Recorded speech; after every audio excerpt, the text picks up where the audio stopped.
Hello and welcome to the Deepest Dive, the best, most thorough discussion about Spider-Man Miles Morales on the internet. I'm Ben Hansen, joined by Ana Diaz. Welcome, who you might remember from such Deepest Dives as Edith Finch and Super Mario 64 and Animal Crossing? Is that your trifecta? Yeah, those are the three. Perfect. Well, thanks for being here. Kyle Hilliard, welcome, sir. Hello. Hi. Your credentials, please. Final Fantasy VII Remake, Chrono Trigger, Outer Worlds. Correct. Oof, that was a close one. Yeah.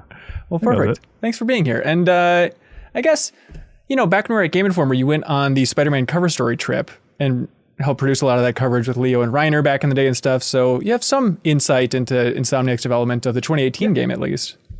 Yeah, spent time in the studio. Perfect. Well, all anecdotes are welcome. We're also joined by returning champion. My God, he's here, everybody. Kyle Bossman, welcome, sir. It's my first Deepest Dive, though. Yes, I was amazed. It was like, I tweeted out, you know, who should be on the Spider-Man Deepest Dive? You were the most common name. I reached out to you, and I feel like it was within seconds. You said, yeah, I'm down for that, which I was shocked by. I just assume, I don't know what your life is like now, man. I don't know. Private, yeah. Most emails I take a long time to respond to. What are you doing these days? You left Easy Allies months ago. And now I live in North Carolina now. You're looking at my office in North Carolina, which is kind of cool. Yeah. And to have an office, to have enough space for an whole extra room to, you know, do work in. I'm very amazed. Where at North Carolina? Not exact Raleigh, address. North Carolina? Oh, awesome. Are you talking about what you're doing? Yeah, I mean, I'm just not doing much. I'm streaming a ton. Yeah, I saw you're streaming like Skies of Arcadia, which is very cool.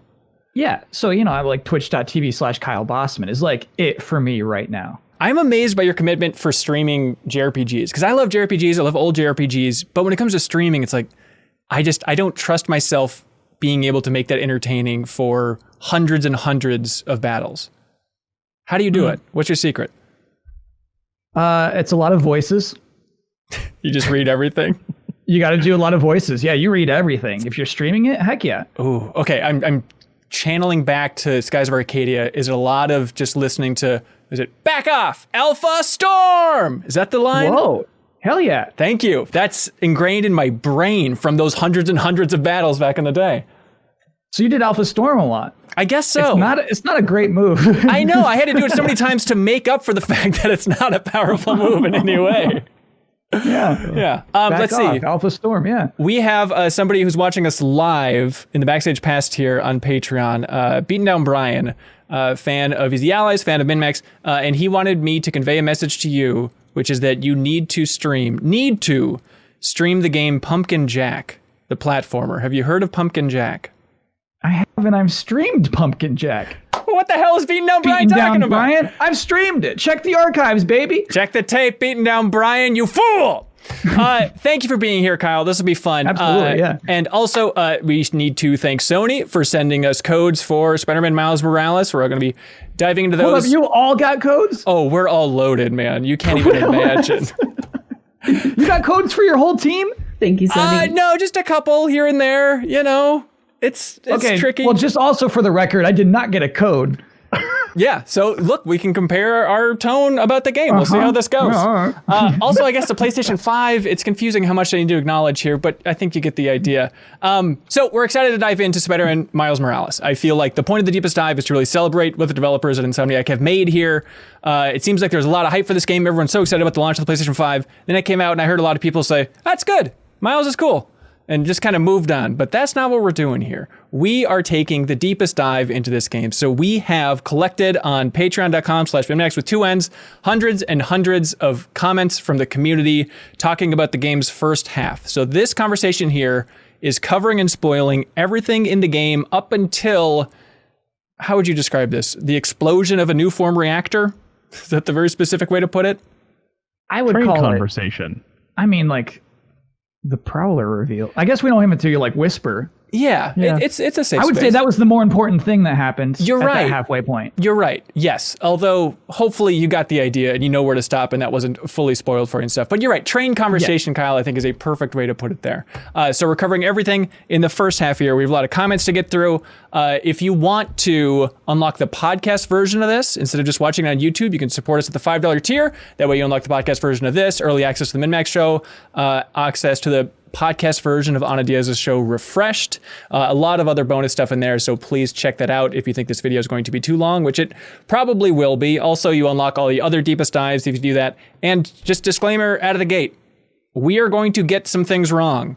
We're going to get some Spider-Man lore wrong every once in a while. You have an opportunity to correct us in the second half of the discussion, which will be airing next week by supporting us on Patreon at any tier and submitting a comment. We will read it on the show. So please have mercy on our little souls, I think. Okay, Kyle Bossman, the way this works is we get a lot of comments on Patreon, and we like to play a little game at the start of every Deepest Dive called Most Common Comment. What do you think is the most common comment we received about the first half of Spider-Man Miles Morales? Oh, I have an idea. Yes, Anna. Catsuit locked behind main storyline. That is a great one. Only one person wrote in about that. Dang it. Yeah. Okay, I guess I'm gonna guess it's like something like just like the controller blew me away. Ooh, that's good. That's good. A couple of those, but not most common. Kyle Hilliard. Okay. All right. Peter Parker face. Only like 1.5 on that front. I was very happy compared to like any Spider-Man content on Twitter or YouTube, and that is by far the most common comment. I'm happy with our community. This was heartwarming. The most common comment was people talking about how much they love the dinner sequence. Oh, which I thought I was here to talk about that dinner sequence. Yeah. Oh, great. All right, we can get to it for sure. Let's try and work somewhat chronologically. But I was amazed that, like, you know, nobody really wrote in about the Rhino set piece, any of these big action sequences. People want to talk about, like, that dinner looked good, which I think is an interesting, you know, maybe it's our community, maybe it's just where gamers are at in general about appreciating something a little bit different and just having a quiet, nice meal. Maybe people just have not been eating in order to save up money for the new consoles, and they were very hungry. I do think there is something to be said on that front, Kyle, about people kind of missing that social interaction. I think there's a lot in this game you could tie into, obviously, current events. I'm sure we'll get into that. But just like the idea of like, oh yeah, inviting friends over and no one's scared of each other and you can just sit around and have a good time. Like, I think there's something heartwarming about that struck a nerve. But we should talk about those basics here out of the gate. So I'm playing on PlayStation 5. Bossman, I assume you're playing PlayStation 5? I am, yep. Great. Kyle as well? PlayStation 5, yeah. Anna, I am so happy you're here. 4, baby. Hell yeah. Is this pro or is this those, like sweet subway cutscenes, huh? Oh yeah, for the loading. Have you done like fast travel? For fast travel, yeah. Yeah, okay. But I haven't had to fast travel a lot. I like swinging around. I wonder if there is a distinction there, because I didn't fast travel too much in the 2018 game, but with the PlayStation 5 now, I've really gotten into it because like, oh, there's no penalty. In my heart of hearts, I feel like I shouldn't do that because it's going to be 15 to 20 seconds or however long it is of just waiting. But now it's just a piece of cake. So let's change the way I play, I think. Is anybody else changing the way they've played on the PlayStation 5 here? They force you to fast travel once, and I did it that one time. But then no, I want to web swing. Yeah. Yeah, I kind of got fast travel. Yeah, I hear you. I think it was doing like some of the side quests and stuff, like mopping those up today. Look, I love swinging as much as the next guy. I swear. It's just, there's something kind of fun about showing off what the PS5 can do. And when you're just doing the side quests, you know. I mean, I basically got to our end point like the launch night of the PS5 because I was really eager to play. And I hit a point where I was like, well, I need to stop playing the story here, but I have to get that into the Spider-Verse suit. It's like required. So I started fast traveling to get like all the little side quests I could and unlock that suit because it was important to me. So you actually got it then? Because it's what, level 13? Yeah. I basically had to do everything available. Side quest, collectible. Like I just did everything just because I wanted that suit really badly. I see. That's so weird. I did everything except for, I guess, the stealth challenge. And I didn't quite get to it. I was at 12 and I was like, God, can I just grind this out? But maybe I don't know what I would have done differently, because I did all. I guess it was just doing all the challenges and doing all the side quests and everything. Yeah, maybe like some of those crimes on the side. Maybe I didn't do some of those, but I'm very jealous that you actually got to see that. That's like a second half reward for me. I feel like I got that for free. I feel like that was there when I loaded the game up. See, this is you may have, because you were, you bought the game. We got it from Sony, so we have to earn it. Oh, did I get like a little digital bonus? downfall. I bet that's what that was. It is, yeah. It's a pre-order bonus. Okay, got it. Okay. Did you use that out of the gate then? No, we can talk about this. Might be a whole other issue, but I only like to wear canonical costumes. I'm totally with you, dude. Because if it doesn't make sense for Miles to be wearing this in this moment, it's like this doesn't feel right.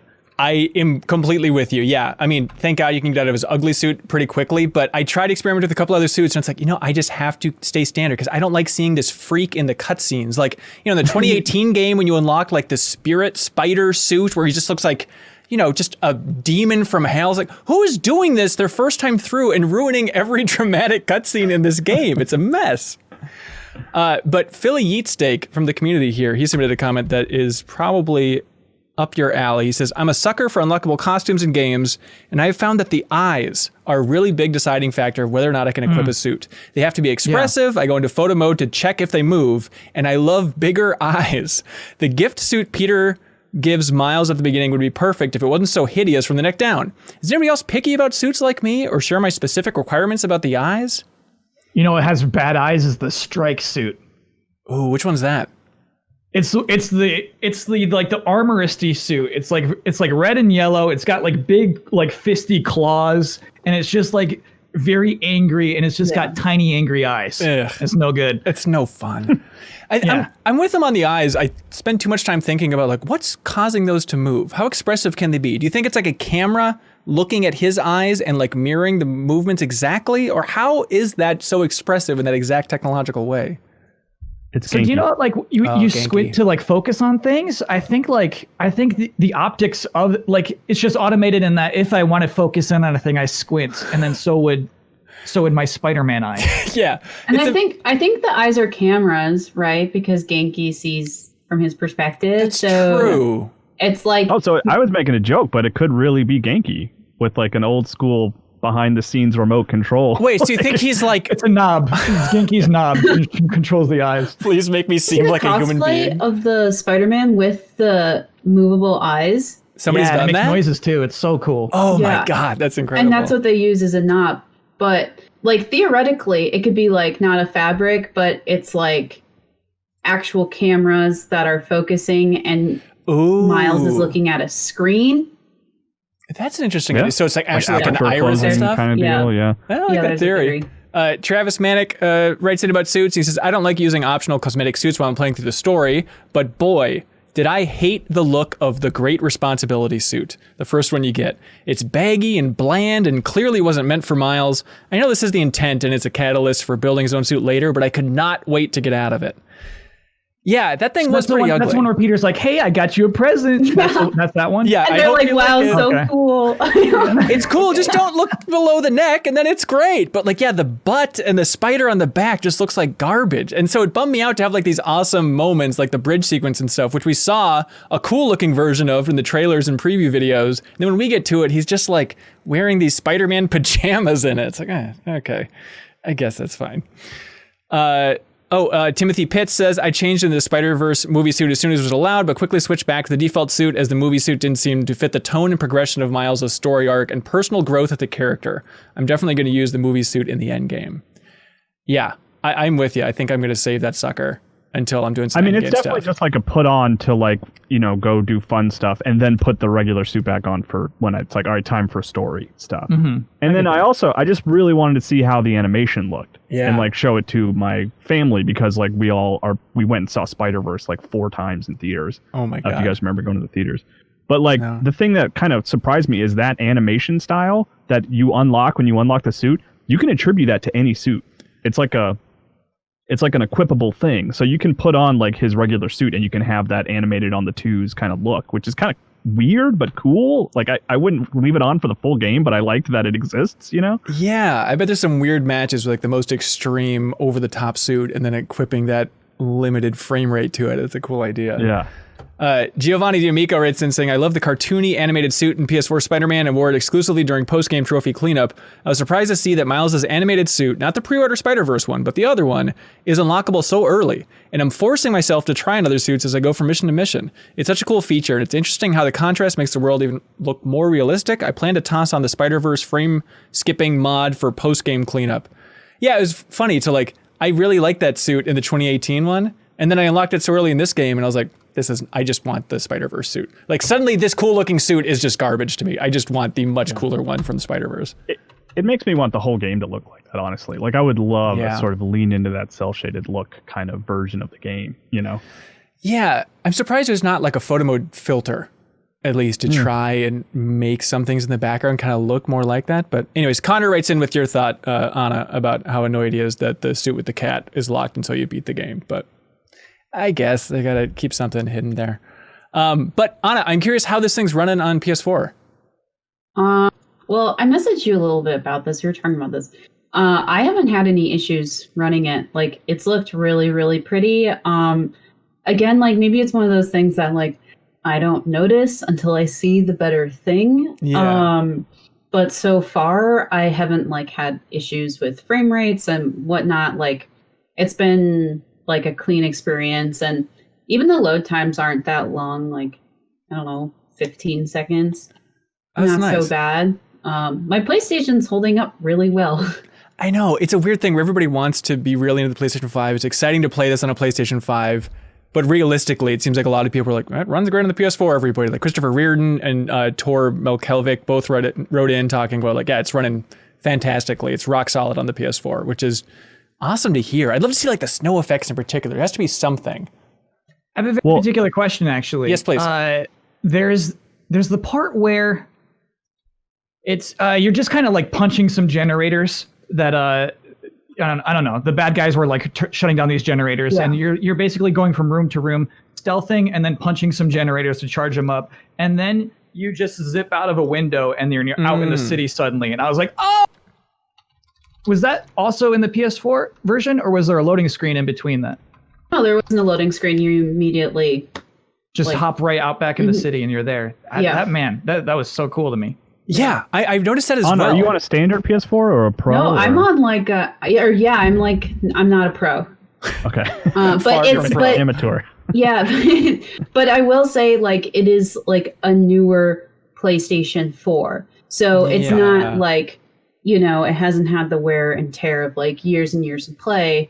It's not like I bought it at launch. Right. I was just wondering if on Pro if there is a performance option, because that's on 5 you can flip on performance, which I bolted to.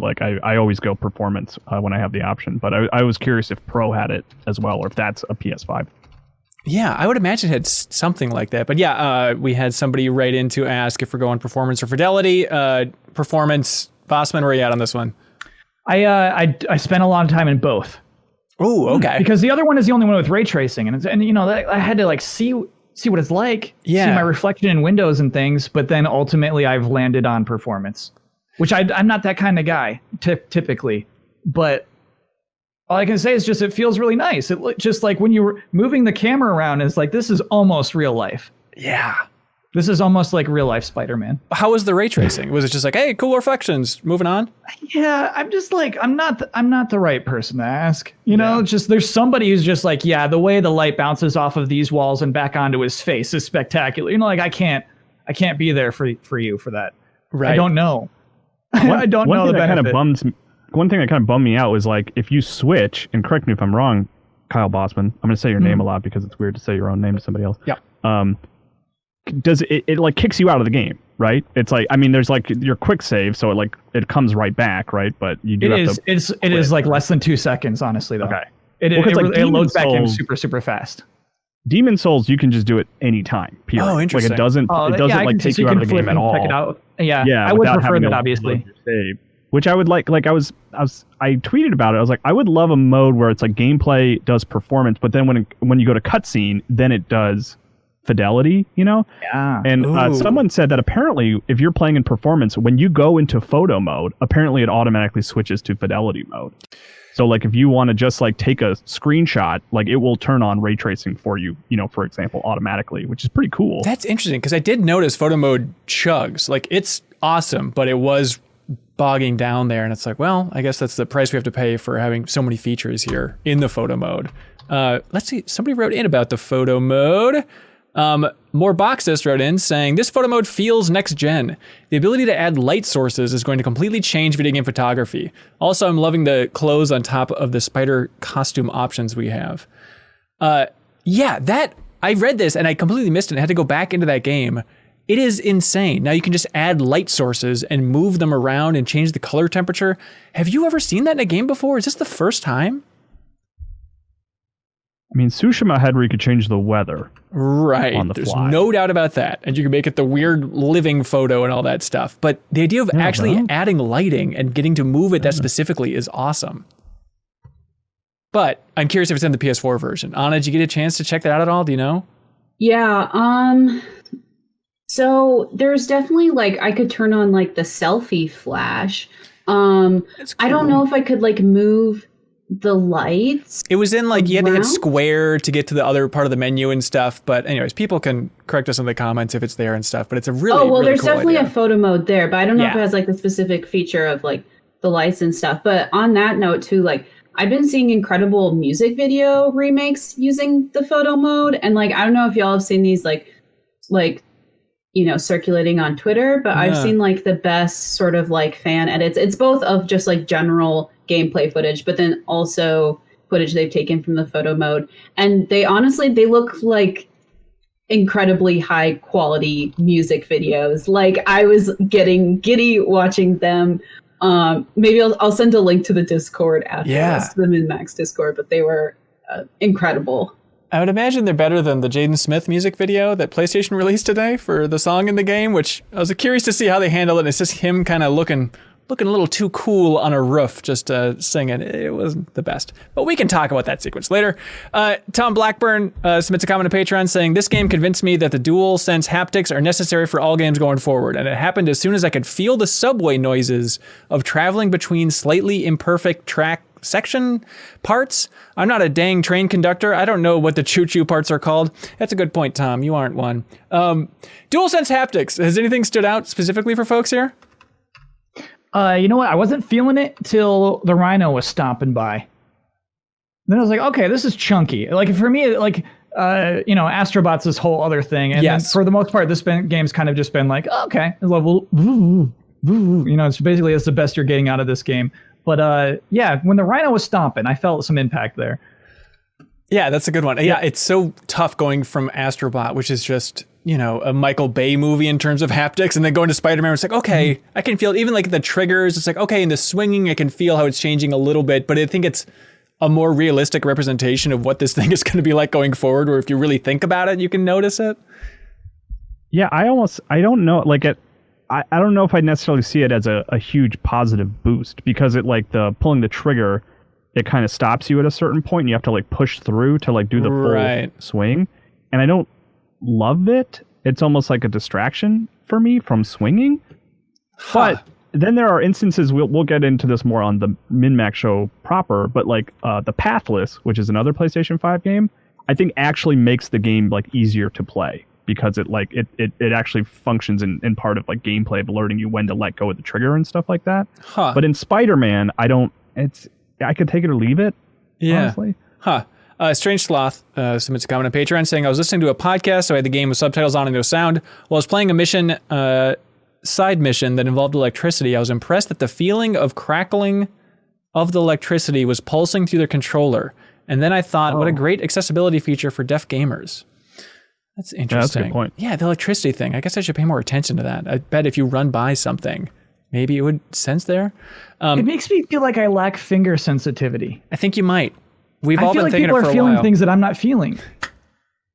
And yeah, like calloused hands we've earned as games writers. Yeah, it was this. I have same feeling with Magic Eyes, where these are the things where it's like a complex 3D image and you stare at it and then like you see something, and I never could, and then the kids would be next to me would be amazed. I feel that is what haptics are to me, where somebody's like, oh, whoa, it's a dolphin. And I'm like, I can't see it. And I feel the same way with this controller sometimes. Oh, you know what Sony needs to make? They need to make some like trivia game where it's just like all in the haptics. Like, guess what feeling this is right now in your DualSense controller. And then you have like 5 seconds. Then up on the screen, it's like, there's a sailboat sailing by. You should have felt that in your hands.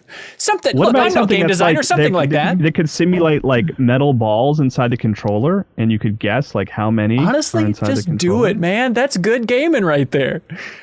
Steve Bitto submits a comment saying that he's had his game on PlayStation 5 crash 5 times so far. Bro, that's they issued rough. an update today at the time of recording. Oh, really? To the console. To help with the going to sleep issue.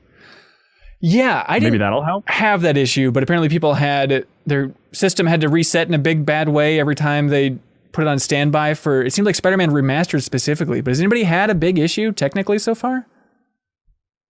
I turned into a white... crashes. Oh, I'm sorry. Go ahead, Kyle. No, I want to hear about your white thing. But also, Anna, I'm sorry. This is turning into like PlayStation 5. Oh, Anna, you would not discussion. imagine what our hands are experiencing. It's unbelievable. All I was gonna say is I turned into like a white brick for a minute, and I could swing around and climb on walls as a white brick, and then the game crashed and I had to restart. But otherwise, it's been pretty clean. Like you were just a white square moving around. Just a white square. It's a bug that I've seen a lot of people running it. Maybe not a lot, but like apparently sometimes Miles will just turn into inanimate objects in the environment. I've seen people turn into a trash can. How do I unlock that skin? Yeah, maybe it's his skin. But but that, as far as technical, like I haven't. That's the crash I had was that one time. But otherwise, I've been pretty lucky. Oh, nice. Yeah, I just I've been pretty clean on that. Yep, I've been totally clean over here. It crashed for Sackboy for me. Like, another game, and you said Call of Duty was giving you some trouble, Kyle? Mm-hmm. Yeah, it happens.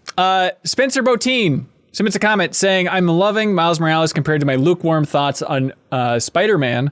It could be a newness factor at play, given I upgraded to both the 4K OLED and a PlayStation 5 to play the game, but mostly it's my preference to Miles versus Peter as a playable character. It's interesting. I love the idea of coupling that newness of, hey, fresh new character, fresh new console, so you can't disconnect them. But I guess, hey, it's a good place to start. Bossman, what do you think about the game so far? What do you think about Miles? Give us your entire speech, please. Yeah, so I think it's such an interesting take because this person didn't like Spider-Man that much, right? And this game is just lighting them up. And so I'm trying to think of like what is missing from Spider-Man that is present in this game, and there is a little bit of the excitement of a teenage Spider-Man learning his powers.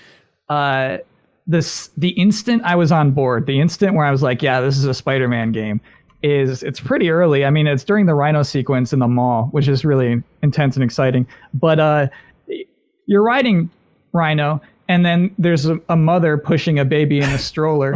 Right. And Miles hops off Rhino, takes care of the baby and the mother, makes sure they're safe, and then gets back on Rhino. And the mom says, thank you. And Miles says, you're welcome. And then the scene keeps going. And like, thank you, you're welcome is such a, to me, uniquely Spider-Man thing. That was just like, that's just like perfect. That's the character to me. And so like, it is interesting. We're at this point so far in the story, you know what I mean? We haven't concluded it, but a big theme of it is like, is Miles Spider-Man? Is he right? Can we just call him Spider-Man?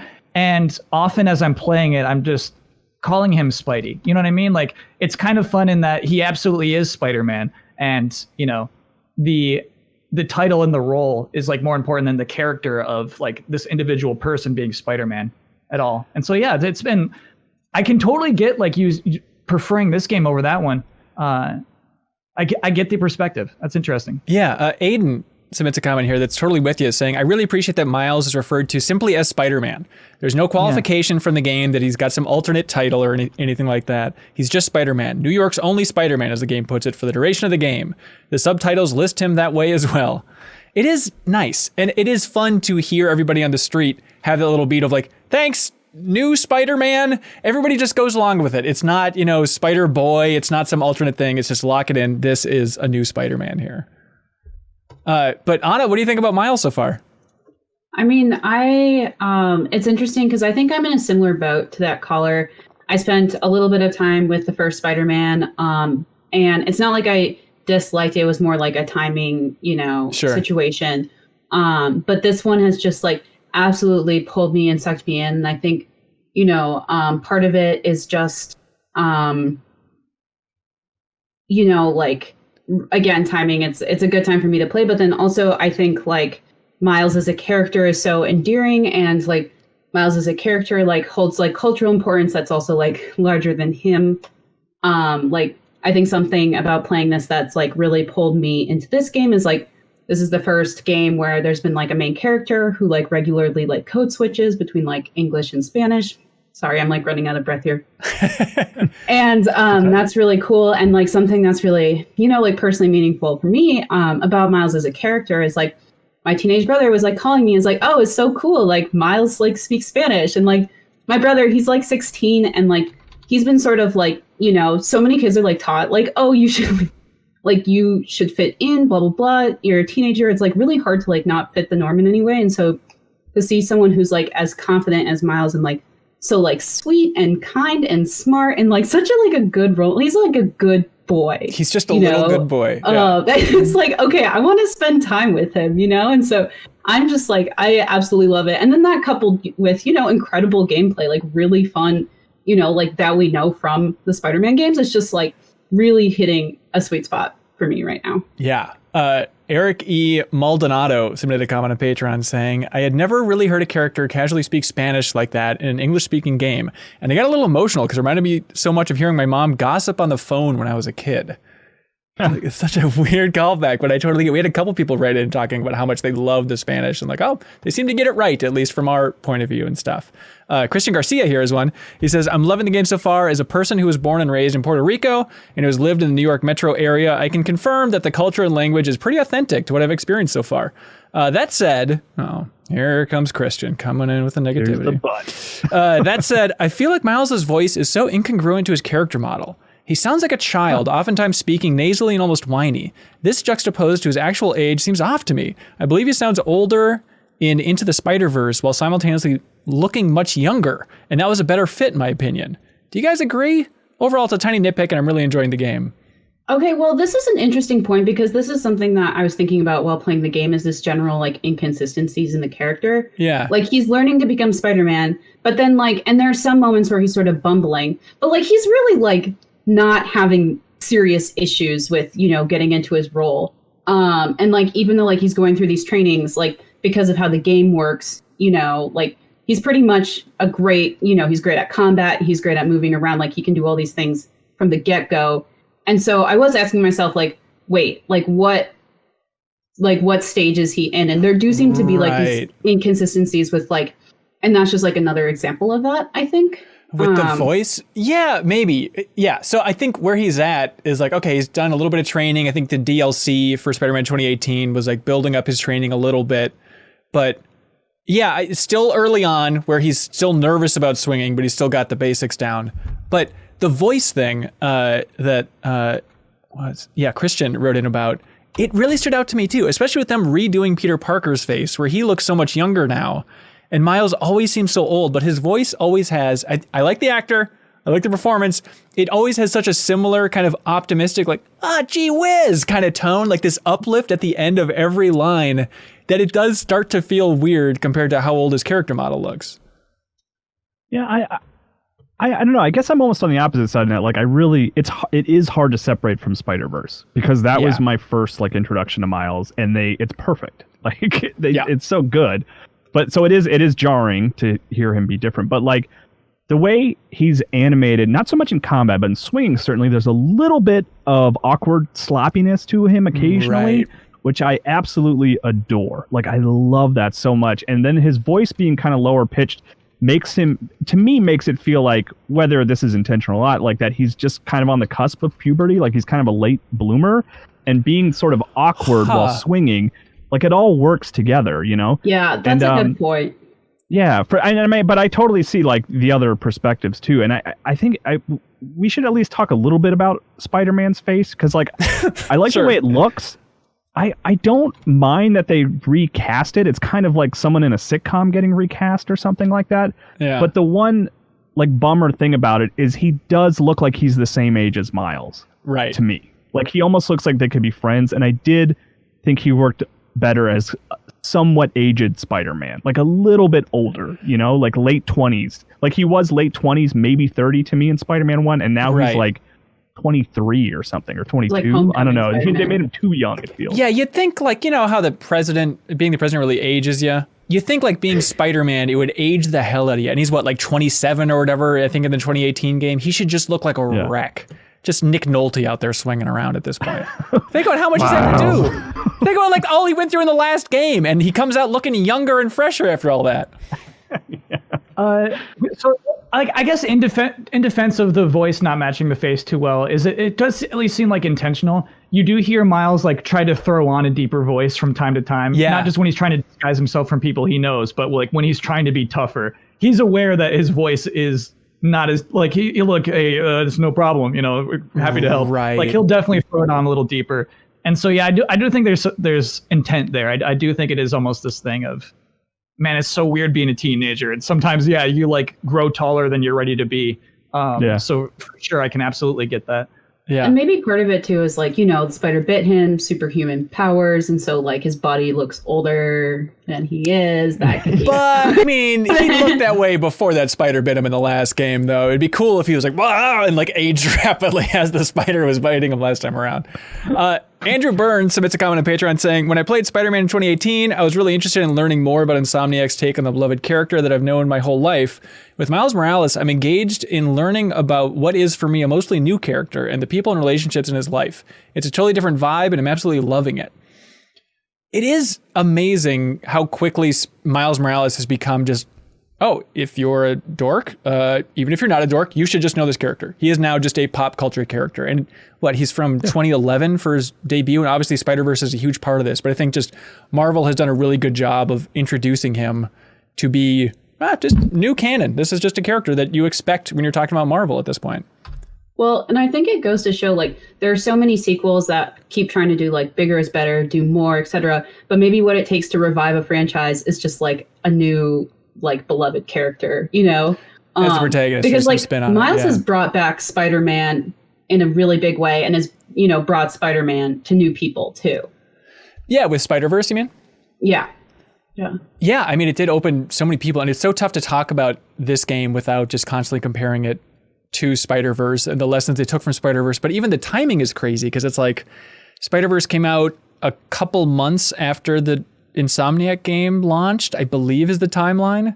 And so it's like probably right when they were getting into the design and pre-production of this game that they all saw this movie that is just incredible. And it's like, okay, well, we're making the Miles game. Here we go. We have to just pull from some of these things here. Yeah. I remember when the trailer came out, or it was like one of the trailers leading up to the movie right before it came out, like it had the Insomniac Spider-Man suit in it. Yeah. And I remember Insomniac staff like being as surprised as everybody else, that it was in there, So there's this odd overlap there, that's undeniable. Yeah. So if you're really in the basement. Yeah. Gotcha. Yeah, the advanced suit there. Yeah, so trying to figure out the lore of which universe is which, you could drive yourself insane trying to figure it all out. Connor Carlson saying he wasn't really feeling Miles so far. I don't know if I'm really connecting with the character. He can hack any terminal, so I guess he's a computer whiz just like Peter. I don't really know what he's going for here. But Connor, that's fine. You're welcome to be a little confused. It is a little bit like we need him to be handy with tech. Also, his friend's handy with tech. He's a genius, very similar to Peter in terms of capabilities, moving on type of thing.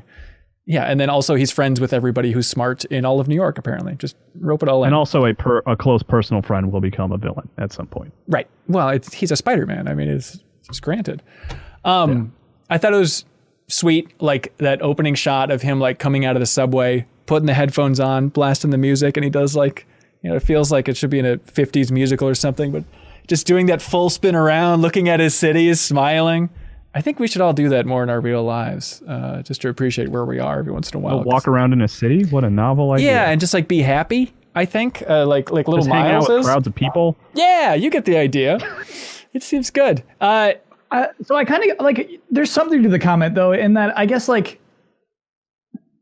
Miles doesn't like, he's not bad at a lot of things on the surface. You know what I mean? I think like, you know, he has a lot of things that he's concerned with. He's not, if you asked him if he's not bad at anything, he'd have a list of things he's bad at. You know what I mean? And so I think that like the character isn't, you know, unflawed, but I could get why it's just like, it's super smart. He's a superhero. You know what I mean? It's like super funny and all these things. Like I can see why that would like, if you're like trying to like a character, I guess I could see why that would repel someone. But I feel like, man, I feel like, I don't know. I feel like you play it for a half hour, you're into it. I don't know. Like, well, also I think the game, you know, repeats this idea of him not being great at stuff. I mean, the opening scene is him blowing that encounter with Rhino and being like, "Oh, I got this," and Peter Parker's like, "Oh, please don't," and then he ends up messing it up. And over again throughout the first half of the game, he's messing things up. Like it reminds me a little bit of even the opening of The Incredibles there, not to that extreme, you know, but just having this big set piece moment to kick off your superhero story where the character is to blame, you know, and then even later on, he's the reason that the bridge blows up, you know, kind of, sort of. He was there and triggered. Yeah, I mean, his big weaknesses are bad at picking good friends. Yeah. Close personal friends who don't have, you know, evil motivations, and he can't drink upside down. So yeah, I don't know what else you need. That's the growth. Oh man, when they put that in the montage, that got me. It was funny. That he's like, okay, I got to try this. I got to do this. And obviously there'll be a payaoff at the end too, right? He's going to do it. Oh, absolutely. He's going to drink that coffee upside down eventually. Yeah, we've seen stories before, even when he's walking by and he's like, "Hey, why am I not on that mural right outside my door?" And it's like, all right, I think I know where this ending's going, is his new deaf girlfriend's going to paint on the mural. But hey, let's be surprised. Eric Reitz submits a comment saying, "A specific moment that really stood out to me was the opening with both Peter and Miles working together to defeat the Rhino. From the hopping back and forth between one Spider-Man dealing with the thugs to the other taking care of the big guy, I couldn't help but feel like this is what Spider-Man 2 is going to be like." Does anyone else hope that this is giving us a small preview of what the next full entry is going to be from Insomniac? I guess I have a weird takeaway from all that, which like I really enjoyed, in that I played the hell out of Spider-Man. Like I played it a lot, the first one, and I got really good at it. You know what I mean? Like I'm good at playing as Peter Parker. And then to sort of forget all that knowledge, but have like I almost was playing that first hour of the game like I used to be better at this. Yeah. Like I've been a better Spider-Man before. And the fact that better Spider-Man that I was, 2 years ago at this point, was there in front of me, like doing everything that I felt like I should be able to do at some point, like really worked for me in the way that it felt like I'm not fully a novice, but I'm like, I have something to aspire to because I've been that good at being Spider-Man before. It was a very strange thing that was like surprisingly effective for me. So you trying to relearn the muscle memory was mirroring Miles trying to learn the muscle memory for the first time? Yeah, like, and I don't know if that was like something that Insomniac wrote down as like, this is something players will take away from this moment, but like, that's how I felt, because it was just like, I had so many moments where I was like dying in combat or something where I'd be like, I should be better at this. I've been better at this before, you know, which is like an interesting headspace to be in while playing as Miles. Yeah, Patrick Polk is saying that he's having a really tough time with the difficulty out of the gate, and he's wondering how everybody else is doing. I think it's a little easier than the last one. Am I nuts? The Venom Strike helps a lot. I'm going to miss that in Spider-Man 2. Oh, yeah, for sure. Any other thoughts on the difficulty? I'm playing it on the balanced mode, so I think it's amazing or something, or spectacular. And like I actually found it to be a little easy overall, especially since you can charge up your finisher and you can charge up your Venom Strike. Yeah. And so sometimes it feels like I'm alternating between like if I have like 2 finishers and 2 Venom Strikes banked, like I'm just alternating that way, and it's like, I don't know, like, and then you just, you know, press square every now and then to dodge, and it's pretty easy, I've found, but still fun, but just, you know. Yeah, I hear. I mean, first half of the game, but still, I think I was dying a lot more in the first half of Spider-Man 2018 than I've been here. I died once, and it was when I was trying to do one of my challenges during like taking like a crime out. Yeah. And it's just like, it was like do 10 air attacks or something like that, and I'm like, I got these, or it was like use the gravity gun or gravity mine. Right. And I was like, I got him, and then I like died, and it's like, oh, it's not paying attention to my health. Dang. But then really any other time, it's like, I agree. It has not been a lot of failures for me on this one. Yeah, I had a tough time with that stealth challenge. And that was specifically because they lock you in like, don't get seen. Just one where it's like, hey, take out everybody, use the camouflage and stuff. And that's still the challenge that I haven't finished yet. Not that I couldn't. I could if I wanted to. But I think I'm just having a tough time with stealth overall in this game.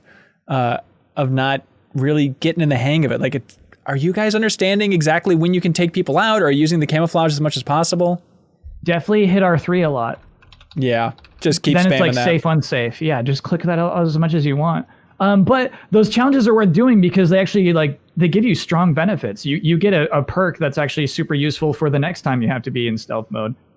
And then there's 3 different stealth challenges. I actually usually hate like the challenges because it just seems like, busy work, but I like that each of them has a unique reward for doing it that is actually valuable for the rest of the game. Yeah. And I really like I'm into those challenges, actually. Yeah, I like the sounds the mannequins make, too. The weird hollow dummies are like, it sounds like a tiger handheld every time you punch one of those freaks. And I did think it was cool in that first one, how you're fighting, what was it? Yeah, you're like fighting the mannequins, and then like the real people come out. I forget if it's in the first one or it's one of those challenges. And it's like... It's the first one, yeah. Yeah, just being in that weird mix of like half hologram people, half real people, just like this melee. It was a weird thing I've never experienced in a game before. I thought I was humoring Peter Parker with the holograms at first. Like, okay, yeah, I'll play this game with you. But then it turns out like the holograms can punch and shoot guns. Right. They can kill you. Yeah. That was never really fully explained. And in fact, Miles is like, I bet I could do this. And then he does. And so like, now I can use those in battle too. That's the weirdest thing. We're talking about like, why is he so smart? Like he's just genius level smart. He was able to make holograms that punch out in anywhere without any projectors. That's like a superhero media thing where superheroes invent like world altering technology, but then they just like totally keep it to themselves so that they can train with hard light holograms. It's like this would change the world if you could implement this into society.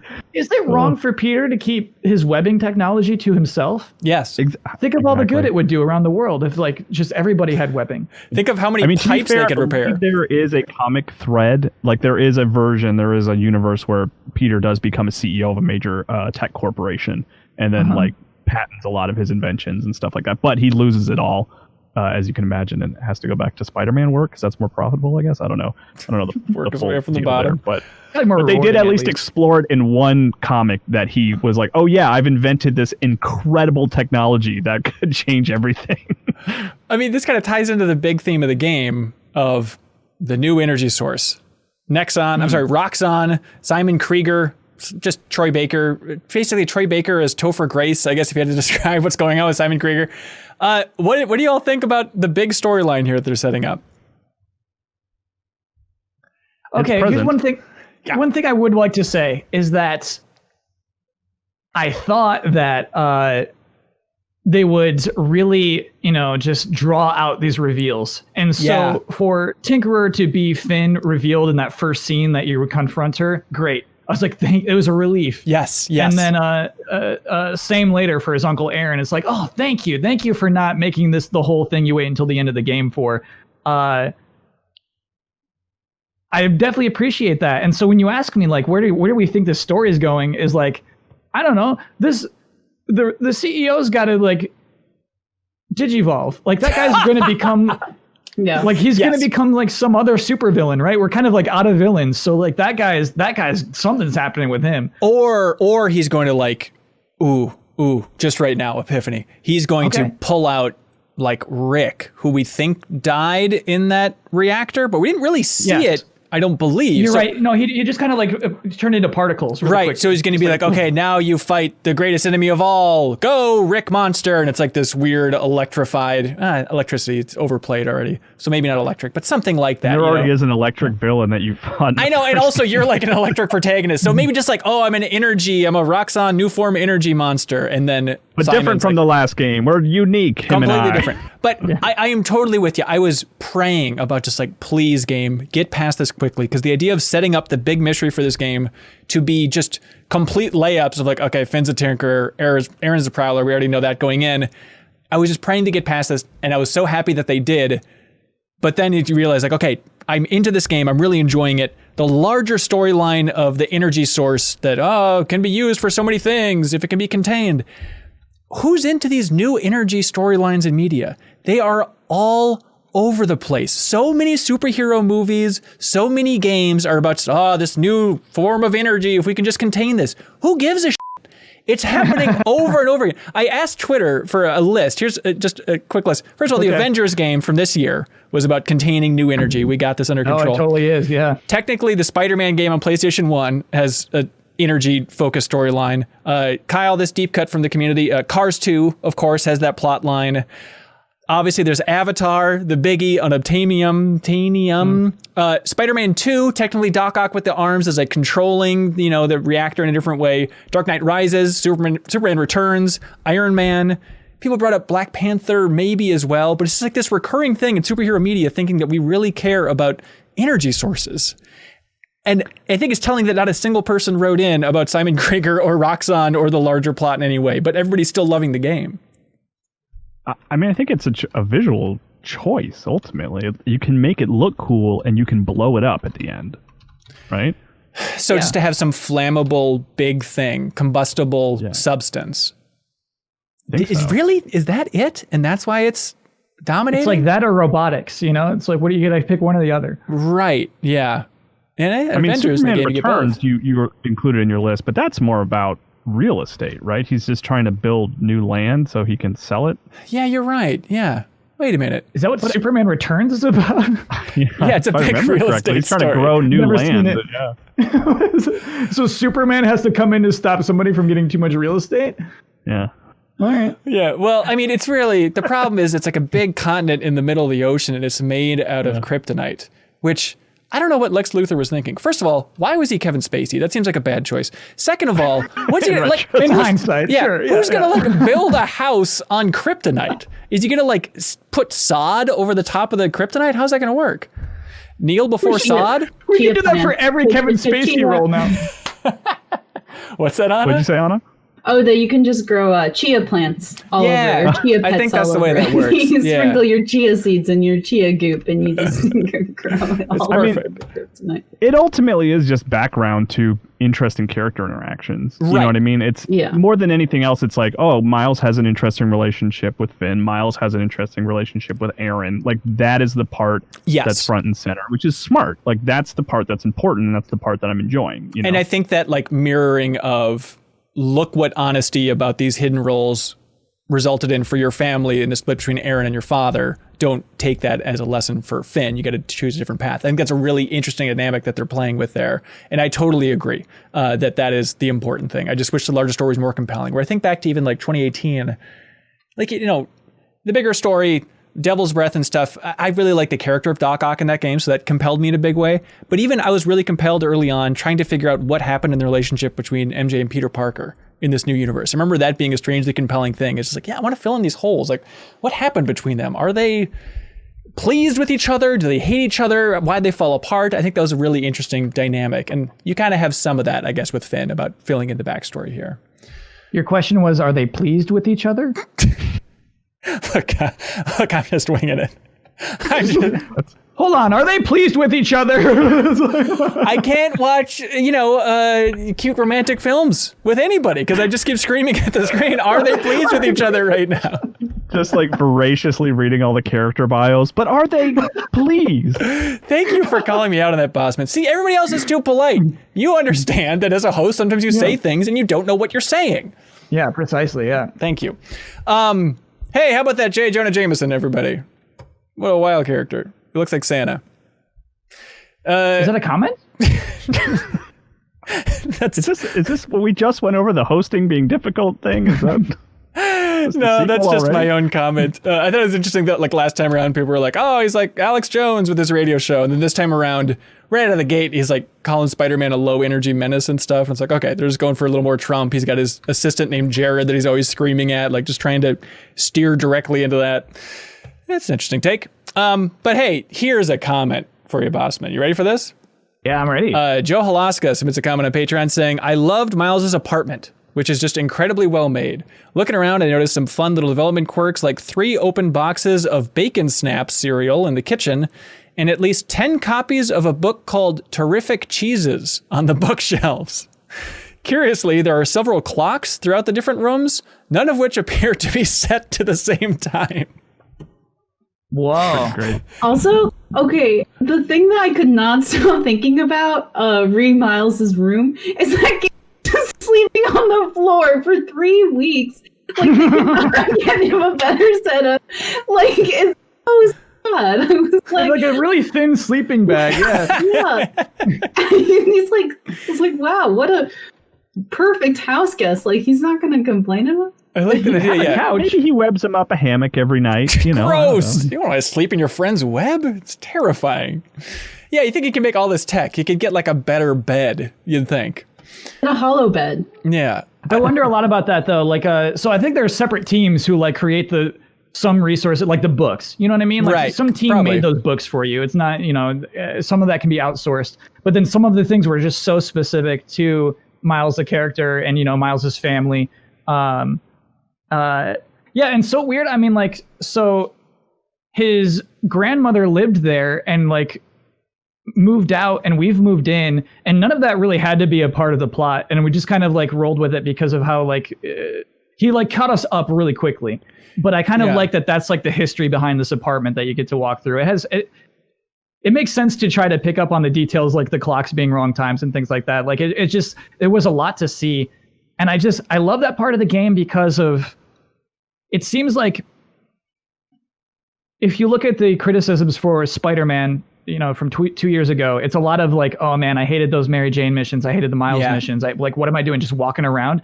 And that mission it's not even a mission. That part of the game is just walking around. You're never fighting anything. You do walk around outside to like do some electricity. Like, it's like, Miles, don't go out there in your regular person costume. He's like, no, I hope I don't get seen. It's like, don't do it then. Don't do this. He should just be walk locked outside. up. It's okay. He's insane. That like disconnected from the character. Like, you idiot. Now you're a maniac. The fact that you would risk this and crawl back through the window, you should be hospitalized. Yeah, he was a maniac also, for that. It's a window. Just leave the way you came in. I know. Dude. It's right there. Yeah. He probably likes the rush a little bit. He probably likes to be on the ceiling, and Carly just feeds him some energy in a way. He wants his mom to catch him secretly. He's weird. But yeah, I think that there was like enough happening. There was enough bouncing around. There was enough interaction with the other humans and parts of the environment that like it was a good non-combat mission or chapter, I should say. Right. And yeah, it's also just a hard explained thing like of vibes. Just it felt really nice to be able to walk up to this window and look down on the street and just feel like I am a part of this city inside of this small apartment. And it just felt good. Yeah, like the color temperature in the apartment, the lighting in the apartment is so cozy. That dinner scene just looks, it looks like Thanksgiving is hell in there. It's just amazing. Yeah, I'm totally with you. It's interesting to think of like the evolution of just exploring houses and games, and specifically Sony, because Last of Us Part 2 had a lot of exploring houses. Obviously, rummaging through houses is a big thing, but just when there's not even a threat of just, politely exploring a house, I think it's fantastic, right? Politely exploring an environment. And in Spider-Man 2018, I was not a fan of the stealth sequences as MJ or even as Miles, but I did really like the idea of infiltrating that tower and learning more about, Harry's backstory and stuff as MJ. I like that just kind of subtle exploration zone. And I like the idea of developers getting more and more comfortable with just these laid back exploration sequences, because clearly they strike a chord with gamers. Record did you all pick for the dinner? I don't remember what it was called. It was the one with the silly face on it. I think it was like the middle one. I think it was a salsa thing. Oh, the salsa? That's what I picked. I just went for the face. The last one. The one we don't really play this record too often. It was the one in the back. The uncles. Yeah, and I think it's specifically Christmas too. Yeah, I think that's one I picked. Oh, nice. Yeah. I didn't pick that one because I was like, I don't want to cause trouble on a holiday. I don't want to do anything too testy. Yeah. It's a good strat. Yeah. I'll go back and check it. I'm sure it just, changes the music under the montage, but I wish... Do they have a comment about it? I'm trying to remember. They do. Yeah, when you turn it on, your mom turns around and says like, oh, you picked this. I obviously don't know what she said for you, but she's like, oh, I haven't heard this one in forever. Oh, that's fun. Brad Guerin submits a comment on Patreon that's kind of tying back into what you were talking about earlier, Bossman, saying they're now living in his grandmother's old apartment where they're still unpacking and getting settled in. So it actually makes a ton of sense that the bedroom has an uncomfortable guest room feel right now. What's more, this sense of Miles being something of an interloper in his new home mirrors the story as he tries to step more fully into the role of Spider-Man. It's just an incredibly smart detail to tie the home environmental design into the game's core theme so naturally. So that's maybe one of the reasons they did it, is obviously new in the neighborhood, but then also just the idea of him being slightly out of his element at home and as Spider-Man at this point. I like that commenter. Good critical thinking. Oh, there we go. Smart batch. And that just brings up this larger thing about what I've been really appreciating about the side quests is how the side quests are tied to like Miles finding a sense of place. So, there's a string of side quests tied to, a strip of shops like in Harlem right by his house. Yeah. And he's sort of getting to know these people better. Like he knows them before, but he's, really providing a service for them and kind of connecting with them in a different way. And so it's kind of cool to see, him by being Spider-Man, he's sort of finding his own, sense of place, I guess. Yeah, I didn't do a lot of those app missions until just today. I saved him for the end, which now seems like a mistake. It seems like the heart of the game is just going on those pretty light little side quests and just seeing Miles interact with people around his neighborhood. That's the core of this whole thing. So do those if you forgot about those. Let's see. Oh, more about the house. People really like this house a lot. Where is it? Oh, Brenton. He likes the house, but he hates this. He says, what stuck out to me the most is the choice not to use PlayStation consoles in the environment instead of generic ones. They even have Xbox face buttons, right down to the colors. There's also a knockoff Vita in Finn's family business hideout. Maybe Marvel didn't want a particular console to be canonical in a Marvel universe? Who knows, but it's strange. Yeah, that sucked. Just put a PlayStation in there. I think that was a knockoff Switch even. Oh, really? Yeah, it was thick. It was like a big, chunky, thick one. Oh, weird. I was just looking at the controllers in the box. Did I miss something that looked like a Switch?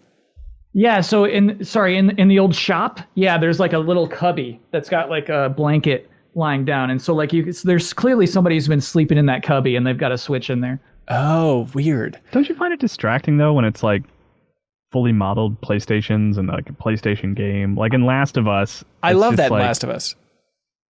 Yeah, I don't know. It's fun, but it kind of breaks the immersion for me. Oh, it's the opposite for me. Oh yeah, this is an exclusive, so they can put the PlayStation in here. I don't know. It's just... You're going to think about it either way, but I'd rather have that and connect it more to the real world, especially since we're in New York. Everything else is based on the real world. Just have a real console. You're Sony.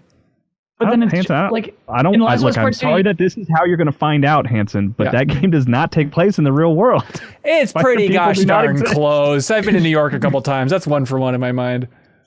For The Last of Us 2, I thought it was cool the first time because you don't really usually see the real console, but then it's it is a world in which there are only the big curvy PlayStation 3s, and that's the only console anybody ever had in this entire world. Right. And Vitas too, I guess. Vita. Yeah. Yep. So I get what you're saying, Kyle, and that is it can also be a little unrealistic, and it's just if you give them a little bit of realism, it's kind of repulsive in a way. So it's better just to have a generic non-console than to get very specific, because then you're just drawing a whole bunch of other things in there. And then you're constantly wondering why is everybody so into the Jack and Daxter remastered trilogy in this universe? They just can't stop playing that thing.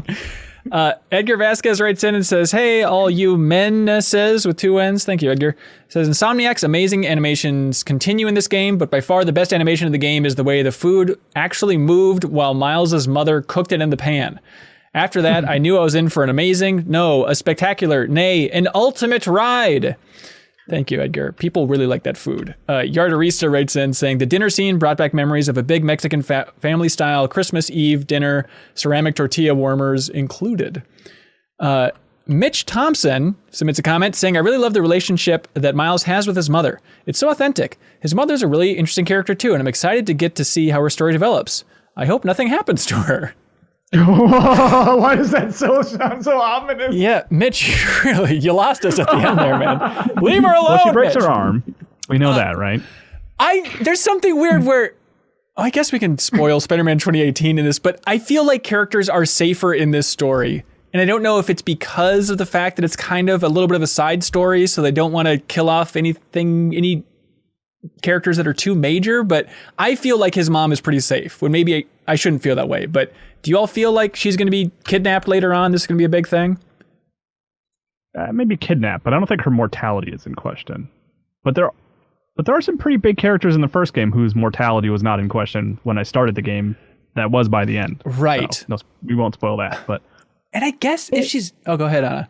Oh, no, just that I don't think that his mom will die. I think that there, are other characters that are at risk of that, and it will feel equally as bad. Do you think Aaron's going to die? I think Aaron or Finn could die. I think Finn's not too young to die, honestly. To be honest, she's a great character. She seems kind of dead inside. Like, she's really, really sad. And so sometimes, I don't know, I hope that she doesn't, go doing anything too reckless. I feel like they'd want to keep her around. I could see Aaron going down, because, once they tell this story, what else are they going to do with that character moving forward other than have him just be some NPC giving quests to Peter Parker in Spider-Man 2? But yeah. The more I think about it, the more I think, Rio, his mom, I mean, she's so intertwined, I guess, running for office and trying to take down this company that at some point Krieger's going to kidnap her. That's going to happen, right? It'd be silly not to intertwine those threads. The tension will come between some kind of coercion, he's tries to buy their building, or is holding them accountable for there's some weird expense that comes up, who knows? But I feel like I really, maybe I'm just spelling out my own death here. I want to believe that Rio is safe. Yeah. Yeah. Although she does use a bullhorn standing next to a microphone, which is concerning. So you're saying she deserves to die? Are you with Mitch here on this one, Kyle?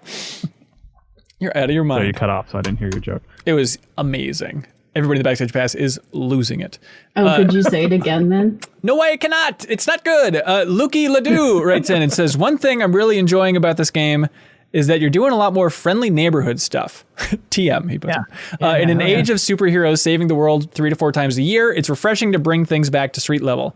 The bridge scene is especially great because you rescue people from danger without punching some super guy. It's good stuff. It is fun that there's that focus there of making sure people are safe. I mean, it's all cutscene, but getting people in safe positions and the Lost World shot of going through the train with the person in your arms and stuff like that. I like seeing that's where his focus lies, much more interesting than Avengers, which I bounced off of really hard, of just beating up lots of robots, Yeah.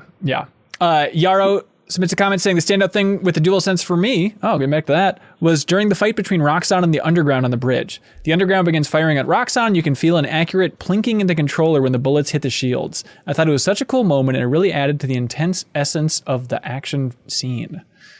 Yeah, I guess I didn't notice that either. But that's what I mean. Yeah, somebody's feeling a plinking that I don't feel. Yeah. There's a plinking. All right. What do y'all think about the bridge sequence? What stood out to you? I actually ran into a little glitch on the bridge sequence. Yeah? Which was kind of unfortunate. Yeah, there's when you're sticking the bus to the road, I had to restart it because I kept shooting it. I'm doing it, but then it just wasn't sticking. It wasn't registering for some reason. Oh, sorry, weird. That's a really nitpicky thing. No, that happens. No, it's not, because same thing. I not a glitch, but I did a dumb doof thing, and I'm just clinging to the side of the bridge from outside of it, and I'm just no, this looks stupid, and you've seen the trailer of that, and so you know what that looks like the cool way, the right way, and so it is this disappointing thing where this is a high energy moment that I'm familiar with. I've seen through this thing before, and I'm just not doing it right. I want to be on that. No, I want to be doing the cool thing.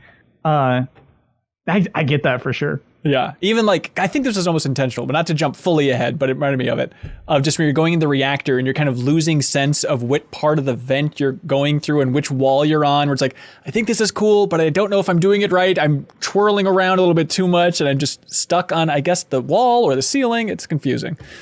Robert Cassidy writes in, though, saying, it isn't lost on me that Miles' suit rips on the bridge, exposing his black skin right before he gets held up at gunpoint by Roxxon agents, who threaten onlookers and slap the phones out of their hands before they can record the event. Miles also doesn't have quite the working relationship with the police that Peter did, who had major police contact, helped them build up a surveillance network and beat guys to a pulp for selling drugs. The Black Lives Matter movement definitely heavily influenced this game. Interesting, like doing some side quests. I was kind of surprised to hear some, voice acting lines from Miles, where he's sort of like, oh, like, I don't want to get scolded for doing this incorrectly, so I'm just going to get out of here before the police get here. Like, I don't want to get lectured on, webbing them up or whatever. And I'm like, wait, you just like saved like a food pantry truck. Like, why would you get scolded? Yeah, I've noticed that too. And it's interesting to try and figure out, what point this game was in development, how much they added after the fact versus how much is just obviously baked in because it's baked into our society in a big way. But there's, little lines like that. Or even at the beginning, there's a line where Miles is like, why do the police have RPGs? Do they really need RPGs? And it's like just that one little VO line where it's like, okay, they could have added that after this summer. And I'm curious how much they pivoted after 2020 here. Because they added the mural, the Black Lives Matter mural, right, which is, I think, the first time that Black Lives Matter has been like formally recognized like in a video games world. Like we got like a video game skin, right? Didn't PlayStation like release some sort of skin or theme or something? Yeah. But as far as like video, in a AAA game like that, yeah. That is true. Yeah, Trevor Corbin wrote in talking about how cool it was that the mural's in there, and it's a side mission, but still cool that it has prominent placement when it does in there. I mean that is definitely added after the summer. Yeah, I would love to talk to Insomniac about these pivots because even outside of that, I noticed like the EMTs in the game are all wearing masks, even when they're out on the street. It was like, okay, that's probably added after COVID, but specifically the Black Lives Matter and those pivots, just because I know they got a lot of flack for Spider-Man 2018 for Spider-Man being too cozy with the police. So they were probably already steering in that direction. So it's tough to tell how much is a long-term plan versus quick pivots here in the summer. Yeah, it's something I really like about the conceit of the app, which is like a dumb idea, but really it's so that the community is giving us these side quests instead of us just picking up from police scanners that we've hacked into. Right. And so just like that one simple change, really puts it more on us as this character and the community. And just like, that they write him a letter is just the sweetest possible thing. Like that's like touching to me that they give him a gift. That was too much. Like I get why these people are talking about like, hey, I just like being the friendly neighborhood Spider-Man instead of, just like the guy who beats up, criminals. And so I do truly, truly appreciate that. And I think that was an active decision probably from the start to do like, hey, let's not have him be on the police network. Let's just have this be on our own thing where people are directly asking Spider-Man. Yeah. It would feel strange otherwise. It would feel, it's certainly like in this year, like way out of place and odd. Mm-hmm. Yeah. There's even scenes though where, Spider-Man does have that push and pull Miles Morales with the police here being like, oh, get out of here, Spider-Man. He's like, I'm trying to help you, and those little things too. But there's even scenes where like, okay, there's a fight breaking out and then the police show up and Miles is like happy that the police show up. And the police just get out of their cars and just start unloading with the guns at like the underground and rocks on guys. It's like that moment of like, okay, still hits you in a weird way now, but all right, that's a weird thing to change, I guess. But okay, help me with this. And I'm sure people in the comments, maybe the Backstage Pass can help me. Calling it PDNY instead of NYPD in this game for New York Police Department. I was trying to look it up. It seems like PDNY is what they call it in Spider-Verse and Miles Morales stories, but I'm trying to remember if in Spider-Man 2018, did they call it PDNY, or is that just from the Miles universe technically from the comics? Because I don't remember it standing out. And I was trying to Google around. I think it's safe, though. I think it's way safer to say, like, to not deal with an actual organization. Right. You know what I mean? That has a legal team in real life, where it's just like, maybe it's better if we just make our own acronym for this. Yeah. I mean, it's in Spider-Verse, it's like important to the story. Right. You know what I mean? Like it's one of the ways that they establish that like this is not our world. You know what I mean? Like among like the different brand of Coke, and it's called PDNY. Like there's even there's a line of dialogue where they say PDNY, hands up. But yeah, in terms of like in this game where it's the same universe. Yeah, I think Kyle, I think maybe you're right. Maybe it's more of just like a paperwork thing, or maybe it is canonically in Spider-Man. Maybe it's a PDNY, but I don't remember 2018. I'm not sure. I don't remember either, but please let us know. But last little comment on this. I thought it was maybe one of the most moving lines of the scene or lines of the game so far is Yeah, after Roxxon like had their guns pulled on Miles, and then he goes invisible, and then he goes up on the bridge and he's talking to Genki, and he's like, they were gonna shoot me. Like they didn't even listen. And then Genki's like, are you okay? And he goes, I don't know. And like that's how they end the scene. And I love like this huge climactic set piece just ends with him being like, I don't know how I felt about that. They had guns pulled at me. Obviously not the cops, but Roxxon still security in this world. So it's all tied together in some ways there. Gabe Brandolino is with you, Bosman, saying, I'm really glad they didn't take a long time to reveal Prowler and Tinker's identities. They get into much more interesting stuff in the story early by revealing information to the players that is pretty apparent to the players. Yes, that is true. Chris Logan also writes in saying, the Uncle Aaron Prowler situation reminds me a lot of Doc Ock from the last game.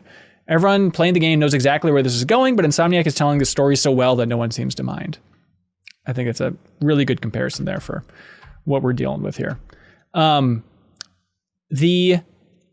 new form reactor sequence, breaking into this thing. Anything stand out to anybody that they want to talk about here?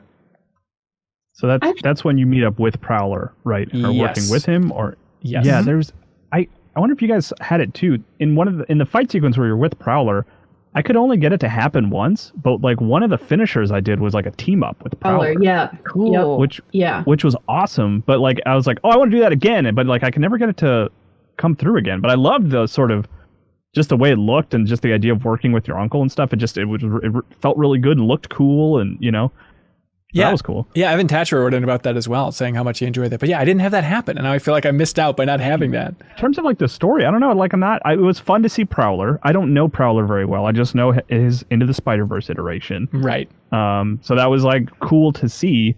You know what? Actually, one thing I do remember there, I did write down my notes, is after you do the explosion. I think it's after. You're sort of like crawling out, aren't you? I got like real like Metal Gear 4 really microwave hallway vibes. It's totally microwave hallway. Good job, microwave hallway. It's always a good thing to reference.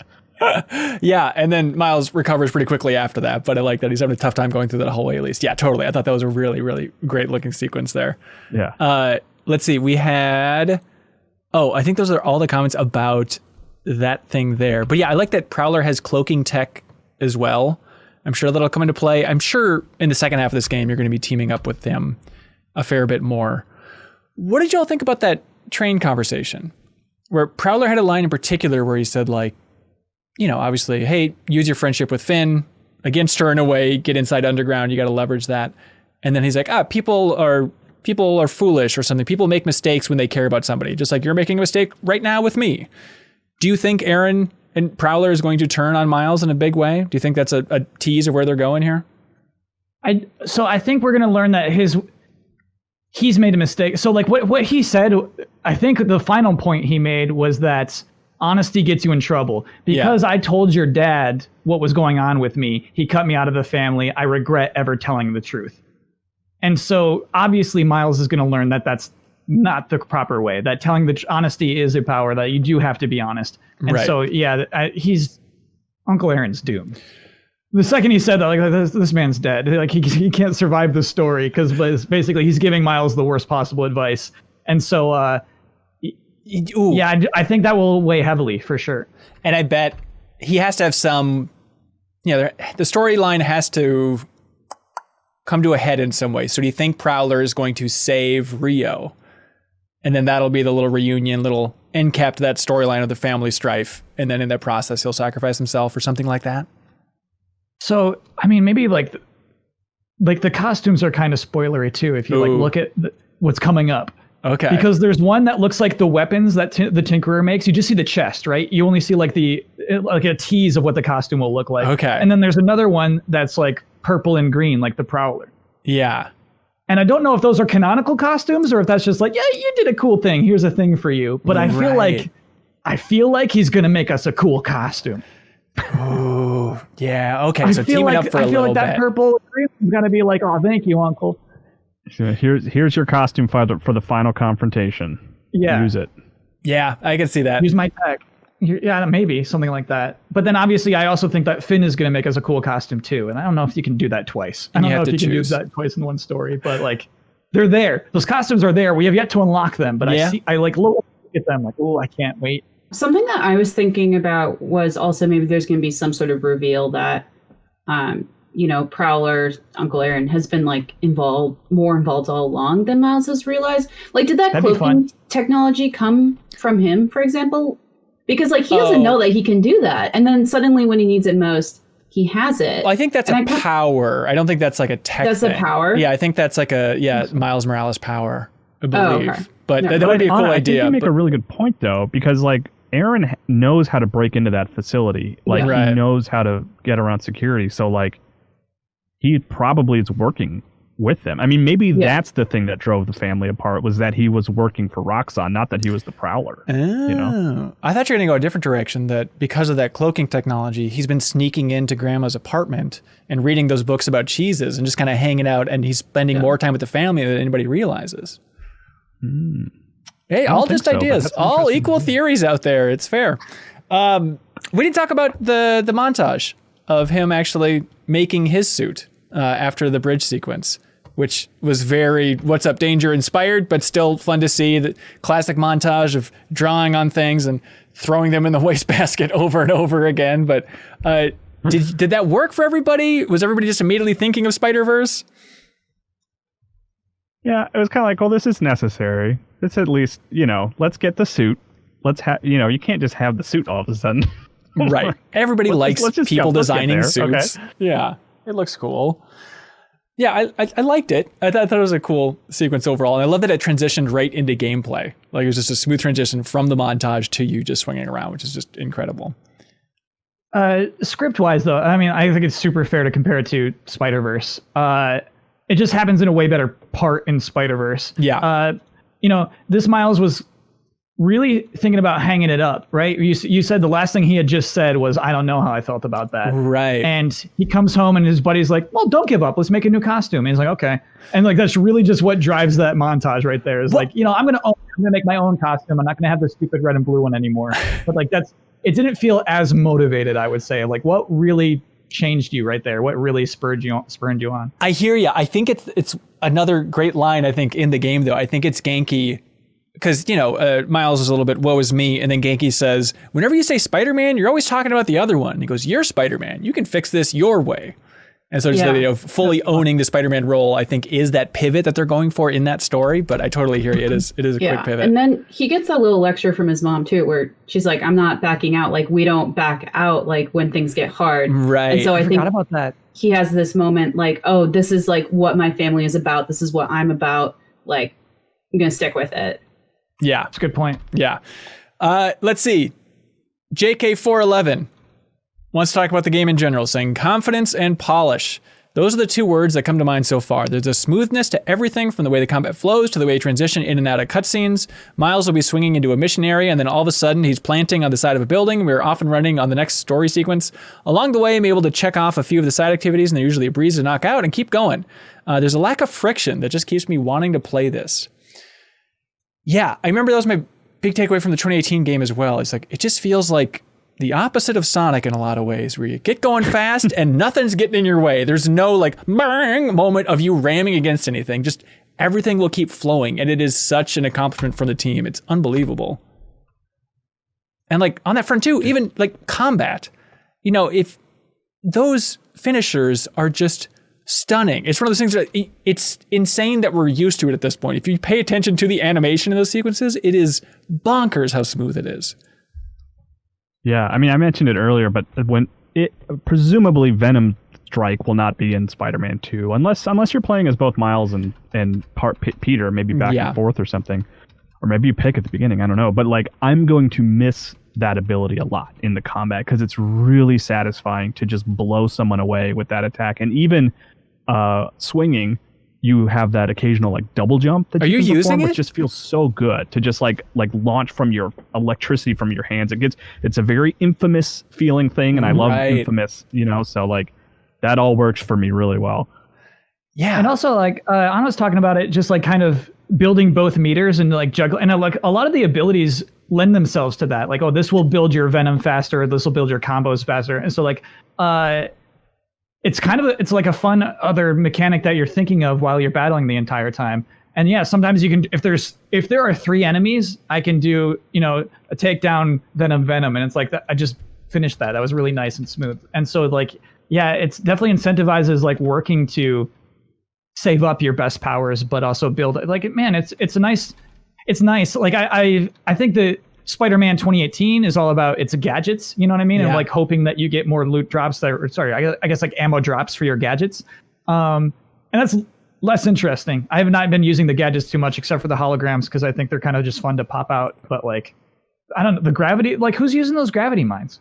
I've used the gravity well thing a couple times and like the shocker things, but I'm totally with you. I keep forgetting to use it just because I'm so interested in the Venom stuff and just trying to like, okay, gotta get everybody together so I can do that cool aerial move and just slam everybody down at the same time. It's the best.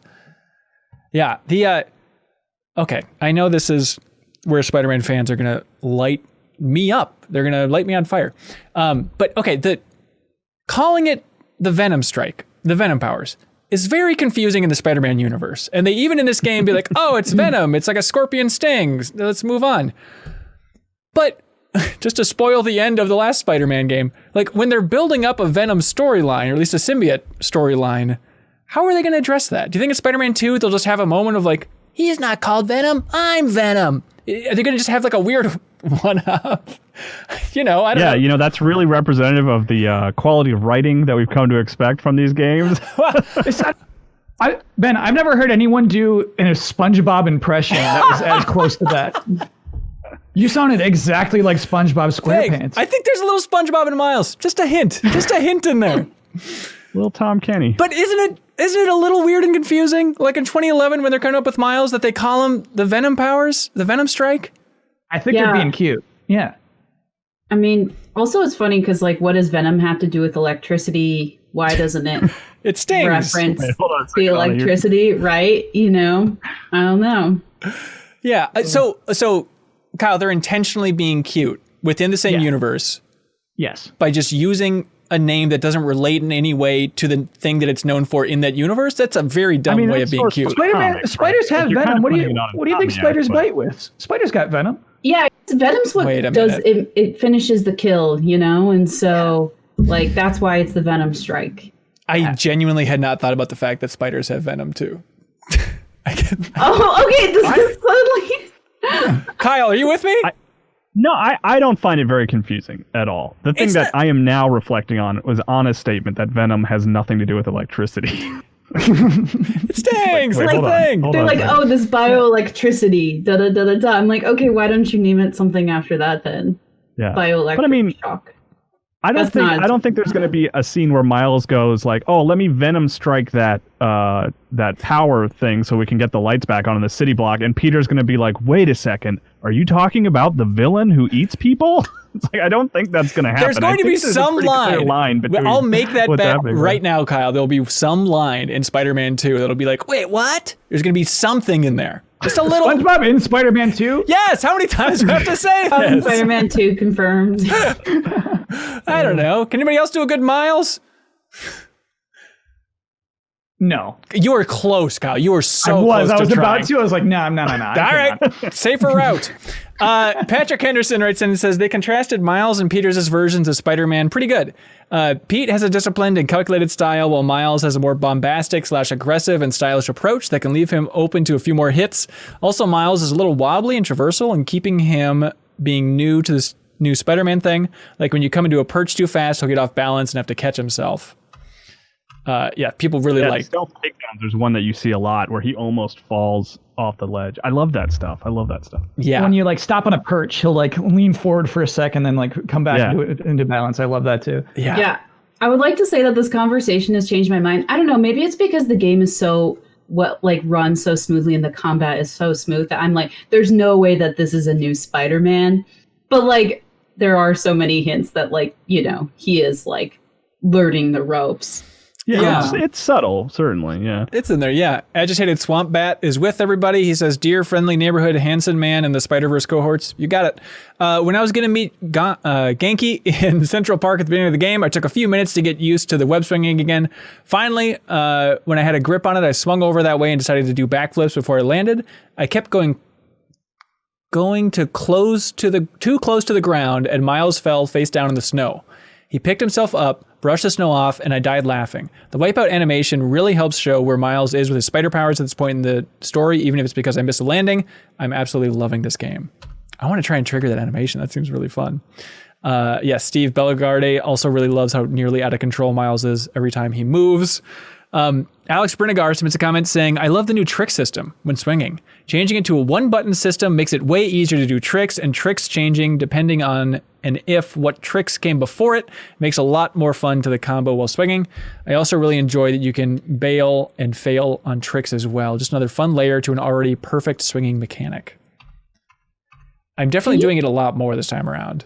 Can you die from failed tricks or just like falling in general? Don't think so. No, that was actually something for the original Spider-Man when we went to Insomniac that we asked them about. Of like, they were like, yeah, people say that they want you to. We'll get feedback. This is before the game came out. They're like that players say they want fall damage and they want to be able to slam into a building when they're swinging, and they're like, look, you don't. You think you do, but you don't. Like, you just want to like have that continuous movement. And I'm inclined to agree with them. Like to just keep it moving at the expense of like it, not really making sense that he could fall that far without taking at least a little damage, I think is worth it. The trade-off is worth it. Yeah. I mean, we should acknowledge just still how much fun swinging is. Like, remember before that first game came out and everyone's like, can they really match Spider-Man 2? And it's like, what they pulled off is just amazing. I still am trying to wrap my head around it every time I'm swinging around to this game about just what is it connecting to? It looks like it's picking you up with momentum before technically the web connects with the thing, but you don't even feel it because it all feels so smooth. It's the best. They did a good job. And that's why, Bossman, I refuse to use fast travel. I think it's just breaking the game and it ruins it. Yeah, I'm with you. I'm 100% with you on that one. Thanks, man. Sean Mills writes in saying, I was excited to check out the side missions and was hoping to run into some fun, familiar characters from the first game like Black Cat, Taskmaster, or Tombstone. Instead of any of those, we were treated to the return of Howard, the weird homeless guy who collects pigeons, which he somehow managed to lose yet again. I was so disappointed, and Peter's fun pigeon facts were not helping things. Other than that, I'm enjoying the game, and I'm excited to see where the story goes. The pigeons were stolen by criminals. It's not Howard's fault. Yeah, leave Howard alone. I found him. Oh, really? It's one of the side missions. And as you're collecting the pigeons, the criminals stole his pigeons to use them as messenger pigeons to say, we're going to strike at midnight. It is a very weird mission, but I think just to get you to go find some pigeons, really. They really want to comment on the fact. It's also one of those things. It's impressive that a lot of crime takes place on rooftops. Like, I don't know what they're doing or stealing up there, but like... Or how they get up there? They got to snip some power cables up there so you can web them to interconnect them again. It's all they're playing. I got a question for the group, actually. Yeah. So I was doing one of the I guess later side missions when we're talking about like Feast and what's going on. Like there's some criminal who's trying to clear out Feast so that there will be more crime. And Genki says, I got it narrowed down to 3 people. It was like Electro, somebody else who was in the first game, and Tombstone. He's like, I think it's maybe like one of those 3. And I like wonder if like that is leading to another confrontation with one of those 3 characters. Do we think that, or do you think that was just a kind of funny line? I think they're building up to probably just recycling some boss from the old game. I hope that there's a twist. There's a side quest that you can get at this point where you fight a hologram of a boss from the first game. Wait, really? True. Yes. Yeah. Where did you get that? I didn't get that one. Ben, you have to be a little better at the challenges. Oh, that stealth thing. Yeah. Once you're like good at those, then I think you might be able to see that mission. And you're saying turning invisible helps with that one. Okay, I'll have to try that out. No, there's 3 stealth. There's 3 stealth challenges. You got to do all your challenges. Oh God! All right. There is an upgrade you can buy, Hanson, that basically turns you invisible automatically if you get seen. I did see that. That was really cool. That's helpful for that. Yeah. Did you turn that on? Is that cool? I mean, it's helpful when you're doing stealth stuff because it basically gives you an instant out if you make a little mistake. Oh yeah, that's pretty. I ignored it. That's actually a pretty cool one. Yeah, I'm a sucker for just like the baseline, like reducing damage from melee and gunshot 25%. I've been using those. I'm trying to remember the other one. Oh, I have it so like the venom electricity is like in the environment. You can pick it up for like a quicker recharge. Do you guys have that one yet? What is it, like little droplets? It just like has like a weird ball that just kind of glows where you defeated an enemy, and it looks really odd, but if you run over to it, it helps you. I swore that was like a graphical error. I've been ignoring those. Oh no, that's incredibly important. Yeah. That's cool. Okay. All right. Check it out.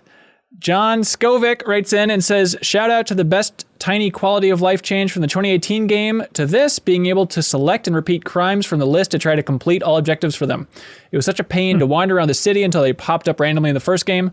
Also, whatever the opposite of a shout out is to that third stealth challenge. I tried to do every side objective on my map as soon as they popped up, as one does, and threw my head at this for an hour, is that a saying? Or so before looking up tips and realizing I was missing key stealth abilities and upgrades that are all but required to complete it. Don't put it on my map if I can't 3-star it yet, you jerks. Oh, I haven't 3-starred anything yet. John does not mess around. He's going for the win. Yeah, the 3 stars are hard. Yeah, I get what it makes sense to come back later for 3 stars, but no, generally I get my 2 and I'm happy. Yeah, 2 and out. Joe Dean says, hey, Spider-Mins. Surprised Insomniac still knows how to make a great Spider-Man game. However, at least on the PlayStation 5 version, this one needed a little more time in the oven. Interesting. Ooh. As a PSA, if you're playing on the PlayStation 5 and can't do any of the challenges, try starting one through the menu that pops up when you hit the PlayStation button. They worked for me after that. Oh, the cards. I've not even played with those weird cards. Yeah. I looked around a little bit and it seems like it didn't have as much. Like, I think I was trying to find, I couldn't find one of the time capsules. Like, I was on it, but I was like, I don't know exactly how to get this. And Sackboy, A Big Adventure is really great for having guides on almost everything in that game. And so I'm wondering if they had something specific for that time capsule and they didn't have that for the full PlayStation button thing. So was it? It was just something stupid. Lift up a thing and shoot a thing at it and it holds the thing. Oh, okay. Yeah, it was incredibly idiotic. I really like those, by the way. Yeah? The time capsules? They're like inoffensive, like, you know, like the Riddler trophies that just got a little too intense in the Batman games. Like, it's just like inoffensive Riddler trophies. Like, oh, let me do beep, boop. I got it. Thank you. Yeah. You know, let me just push this train aside. I got it. Thank you. Like, those are nice. They're just like little sweeties. Yeah. You could really break your brain trying to figure out, like, what they're planting this time capsule in the middle of a billboard in Times Square or like on this boat, but whatever. It's cool to see and it's fun to try and track those down. Without Spider-Man powers, though? Yeah, exactly. Look, they're smart kids. Yeah, and there's like good bits of lore in there too, like the fact that she was inspired to get into this field because of like what was it? An expo from Wakanda. They had like people from Wakanda come to visit. She said, I want to be an engineer. Yeah, it's a fun bit to tie it in. Or even, you know, it connects to Thor as well. I think at some point they were talking about a molecule they were trying to build to see if it was stronger than, you know, Mjolnir or something like that. So it's fun just having those side little notes connecting to the bigger universe. Joshua Duproy says, I'm curious what y'all have been doing for the general approach to combat in this game. I find myself preferring a stealthy approach way more than I did in the original game. The camouflage system is a literal game changer, and I decked out my Spider-Man accordingly, opting for the visors that complement said camouflage, like the one that automatically triggers camouflage before an enemy notices you. There we go, Kyle. Or the one that decreases its depletion rate as long as you stay still. I'm also all in on the camo skill tree. I've always been a very cautious player, but I've been allowing myself to take more risks with this and just like instigate the combat, even if there's like a ton of people, and have been really, really enjoying that. Kind of like Miles would do that too, you know, like, okay, screw this. Like, let's just finish this and jump into it. Right. They're stealing toys. They have this coming. Yeah. I mean, I think that sums it up pretty well. All right, screw this. Like, it's like when it feels like it starts taking too long. Is like when you're just like, all right, let's just everyone come here, gather around. I'll say that I think in this one in particular, I've been way more of a scumbag in that I'm kicking people off rooftops and into water way more often. Because that's just a one-hit kill. You just jump, you hold on square, he swings, he knocks you, and that person's definitely dead. Oh, absolutely. Yeah, there's just no way he's like hitting them with webbing as they fall over. Those people die, but it's just easy. It's just like just a low bop, bop, bop, and like I win. I'm doing that a lot. Yep. I'm just trying to think of, okay, how can I get you off that ledge instead of how can I deplete your HP? And it's Spider-Man rules, so if he doesn't see it, you're not technically dead, and he's not a murderer. I think that's legally binding as well. If you don't look at the person you're murdering, it doesn't count. Clint Farley writes in and says, gotta watch out for spiders, man. I'm not sure why Insomniac Games decided to punish my enjoyment of stealth takedowns with one repeated line of dialogue over and over again. I don't know if I've heard that one. I don't know if I've heard that one either. So I've heard that one. Anna, you have? Okay. Mm-hmm. The one that stood out to me was, this hurt me. It hurt me deep in my soul. At some point in a fight, Miles said, after punching somebody, he goes, that'll leave a mark. Really? I think the writing's good in this game, but that was one line of like, come on. I think that was in the Dragon Ball Evolution movie. You know, like we're beyond that. We can move on beyond that'll leave a mark. Shout lines are important. I think that, you know, they can tell a lot about a character. There's another one that's like, he's like, time to go to sleep. Just a little like, okay. Yeah, there's cute stuff in there for sure. Yeah. Robert Cassidy says, I'm a huge fan of Arkham. I feel like I could write a dissertation comparing these franchises. Submit it next week for the episode 5. But one difference that really stood out to me in Miles Morales is why don't the enemies ever look up when searching for Spider-Man during stealth sections? I think people don't. I think it's human nature. Yeah. I honestly think there could be a Spider-Man above you right now, and you would not even know. When's the last time you all have looked up? Yeah. Backstage pass? Come on. They say never. They've never looked up. I think you're right. Like you hear about that from game designers about like if there's anything on the vertical axis, like if there's anything above, any secrets or like that's where you unlock the puzzle, people just cannot find it because players in games will not look up. And I assume we're probably like that in the real world too. Backstage Pass says, oh yeah, they're all looking up right now. It turns out they all have their monitors planted on their ceiling. So let's see. Oh, Josh Carmel /Leafeon. Writes in saying, I would love to play Speed Nonagon. I'm assuming it's very similar to Super Hexagon. That's what I assume too. I hope that at some point in this game. Yeah, Genki's little game. I don't know, but they talked about like there was something in level 3. He's like, dude, you were there's no way you were in level 3, you know? So like to me, I definitely think it's like some sort of like I imagine it's like Banjo-Kazooie for some reason. I imagine like he's like what? It's like a violent Banjo-Kazooie because he's like exploring level 3. No. This was just my imagination at the time. But like the idea of like it's like Reboot the show. It's like you should not be in level 3 right now, you know? And so I just think of like I can't imagine it just being like a simple like shooter or anything. Like this game's complex. So you think Genki made like a Reboot style Banjo-Kazooie platform? Yes. I thought that was apparent. This is like a Rorschach test. Yeah, right? I think so too. Game is. That's really weird. I thought it was exactly Pokemon Snap, but also looking like Reboot. That's really weird that it overlapped that way. Yeah. I thought it was Slow Down Bull. The classic Insomniac title. Do you remember Slow Down Bull, Kyle Bossman? No, what is that? This is an Insomniac game. They're a fascinating studio, and they had this period, probably 2012, 2013, where they developed a game and live streamed the development, like the actual engine. And it was a game called Slow Down Bull, which is a cool like anomaly in the history of Insomniac. It's kind of in the same era as like Song of the Deep or Outer Knots, if you remember that. Can we go play it? Is that like something you can play today? I think it's probably still on Steam. And now it's a hot Sony property, I guess, right? PlayStation owns Slow Down Bull. Bring it back. Anyways, I hope at some point we do get to play Speed Nonagon in the game. I would love if that's like, like end credits. Like during the credit, yes. Yes. Oh, that'd be so good. Yes. Fred DeNovo writes in saying, something I noticed, but might be imagining it. Oh, actually, hang on. Before we get to that, Genki, Grizzled Gaming wrote in about him, and he says, he sounds so much like Peter. It's nitpicky, and I'm loving the game, but has anybody else noticed that? No, I have had that too, where obviously it's not one-to-one if you hear them side by side, but I've been swinging around, and then just the voice will come up and it'll be like, hey, Miles, I'm home. I'm like, what? Peter's back already? And I look down, oh no, it's Genki's icon. Like, it's in the same ballpark. You know, Uncle Aaron, who he calls Unk once, by the way. I don't know. That's like a weird term of endearment, but he expressed like skepticism at the idea that Spider-Man was on vacation. Oh, really? You know, Peter was on vacation, which I think is fair. What's that? I'm with him. Yeah. Like, to me, like I'm kind of like I think Peter did a bad thing. He should have never said I'm going. Someone and is trying to lay low. He just said I'm going to Europe. Goodbye, Miles. The city is yours. Like that was an irresponsible thing to do. Like he cares more about like this little vacation with Mary Jane than he does like the life of this child who might die while he's gone. Especially because he just. Well, what I was getting at is maybe Peter's been Genki all along. Yeah, that's definitely good. That would redeem him. Maybe Peter wants Miles, to like have that, thrown into the deep end experience. Like this is the way to learn. That's how he learned. Yeah, I thought that was sweet that he had that little thing where it's like, okay, you must promise to always protect New York City. Do the little Spider-Man thing. I thought that was a cute little scene. But maybe there'll be a reveal at the end where he was like, hey, I was here all along, keeping an eye on things. I pray for that. Really? Like, there's no reason. Yeah, that sucks. Like, all I just said was I was going to Europe. Who says Europe, man? Like, obviously I was here this whole time. That's what I'm hoping for. Well, hey, maybe Spider-Man 2 takes place in Europe. just in Europe, just location Europe. Yeah, all right.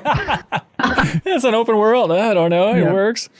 Fred DeNovo submits a comment on Patreon saying something I noticed, but I might be imagining it. There's a lot more taking place. Oh, this is what you were saying, Bossman. A lot more taking place indoors in this game, isn't there?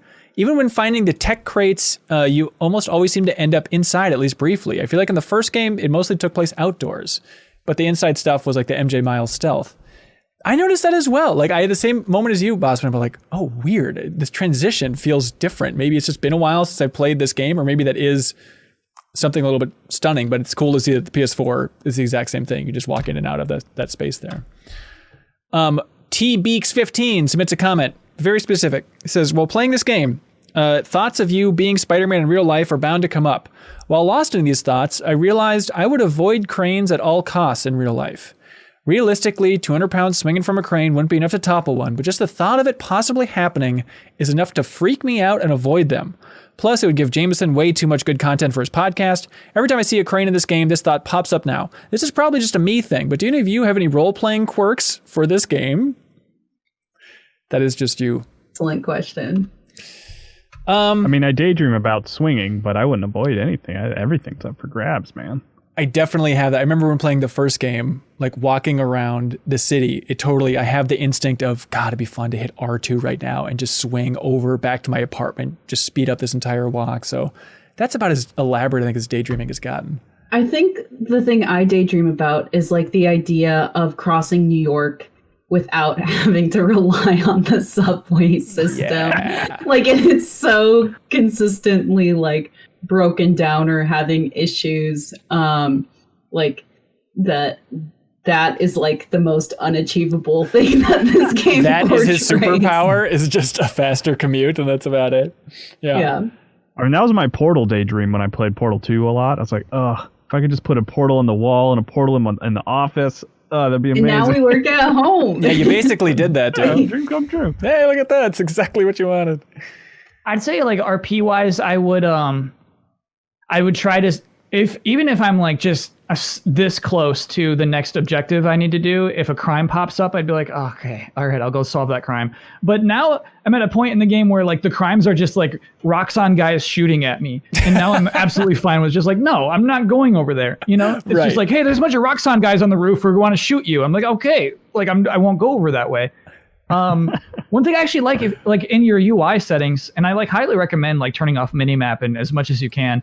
One of the things you can turn off is like crime alerts. And so Genki will still call you. He's like, hey, check the minimap or check the map if you want. Like there's a crime nearby, but like it's not going to like pop up and distract you from whatever you're doing.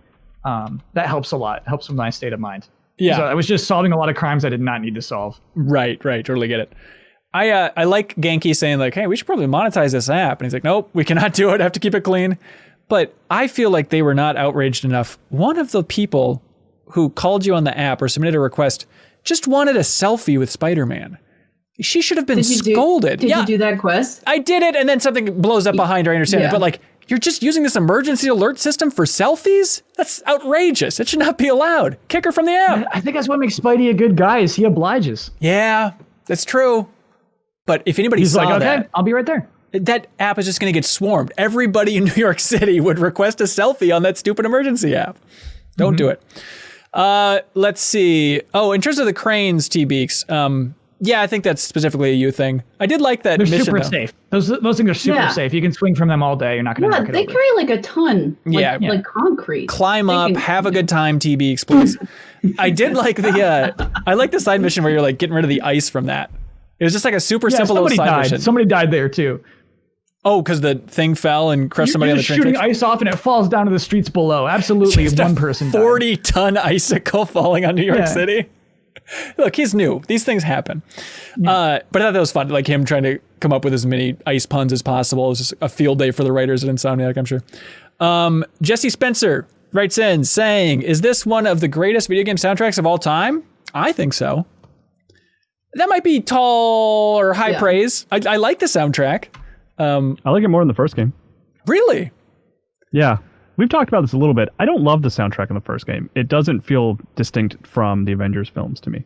You think it's just too generically superhero theme? I really like the Spider-Man theme. I think you should go back and watch those trailers again for Spider-Man 2018. Like, it does such a good job of getting you in the mood, It's a weird complaint because I don't listen to it. I'm like, oh, this is gross. Like, it's good and it's enjoyable, but it just like, it doesn't, I want something more unique for like a hero's theme, and it doesn't feel really unique to me. I hear you, but if you want generic superhero, you should play more of that Avengers video game. Because like, I like the Avengers game plenty, but I feel like they really whiffed it on the main theme. It just didn't really stand out in a way, whereas I think the Spider-Man theme is now like an iconic PlayStation song here. Pico Box says, the soundtrack is just incredible. I love how they swap the orchestral swells of the first game when you're swinging around for a more hip-hop and beat-style soundtrack in this game. It's just so damn cool. And the song during the montage sequence with Miles and Genki was awesome too. I personally love the vibes of this game much more than the first. And Amonzo7 writes in saying, hey, Harlem's greatest. As a hip-hop head, this is one of the few non-sports games that really leans into hip-hop beats, and I'm loving it. Also, there's so much representation in the story, and I just love it. When we meet NPCs differently abled and those who have different culture and race, I'm glad they normalize everyone and do so much to represent everyone. Good points all around. And so taking the main theme from 2018 Spider-Man and just putting that slight beat beneath it every time you're swinging, it's effective. It totally works here.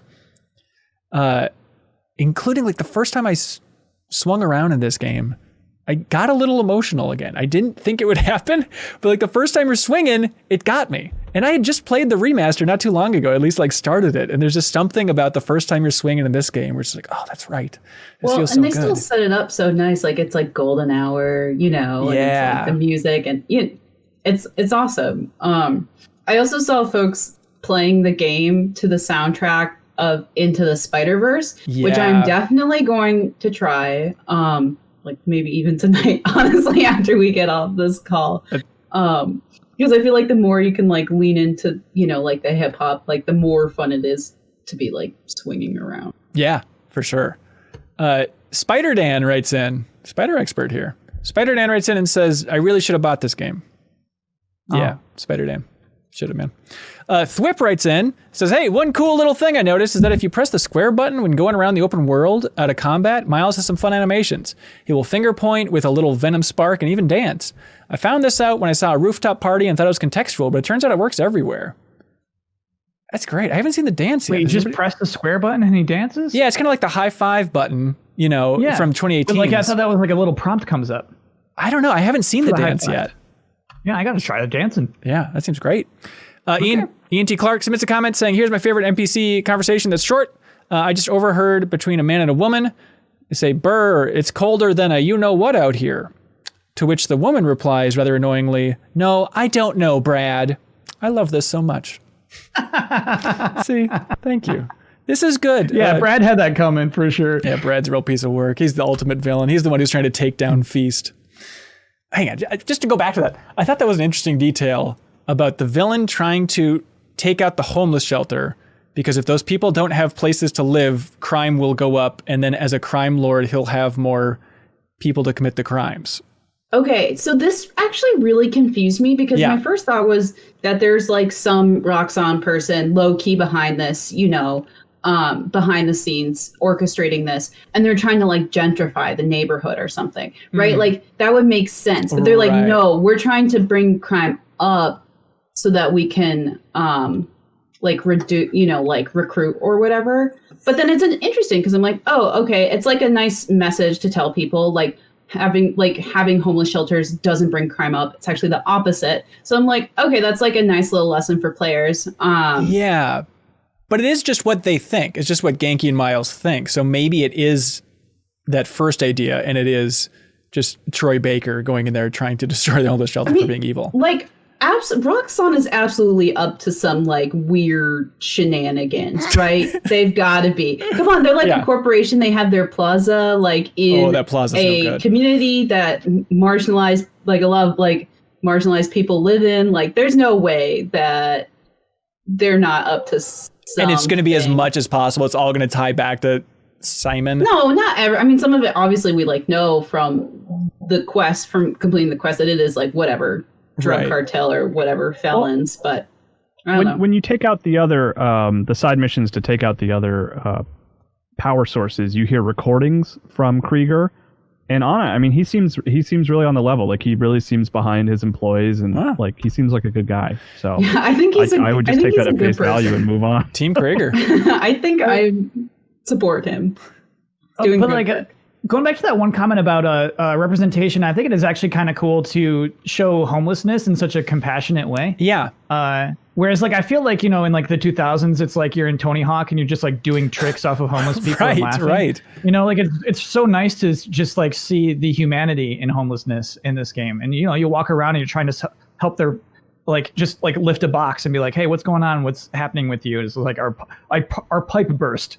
And so you're playing a video game where you're trying to solve a burst pipe for a homeless shelter. That's ridiculous, but it's like super fun and endearing. I love that. Yeah, you're right. That is a really special moment for sure. It also makes me, I am concerned because like the homeless shelter is subject of a disproportionate amount of crimes. Like a lot of the, like, everyone's attacking Feast. Yeah, everyone's attacking Feast. I'm like, dang, like who are these people? They don't have anything better to do. Yeah, I guess. Taking toys from kids. Maybe it's all just the remnants because Mr. Lee in the last game was connected to it. So somehow that just kind of radiated from his essence or something like that. But it's weird.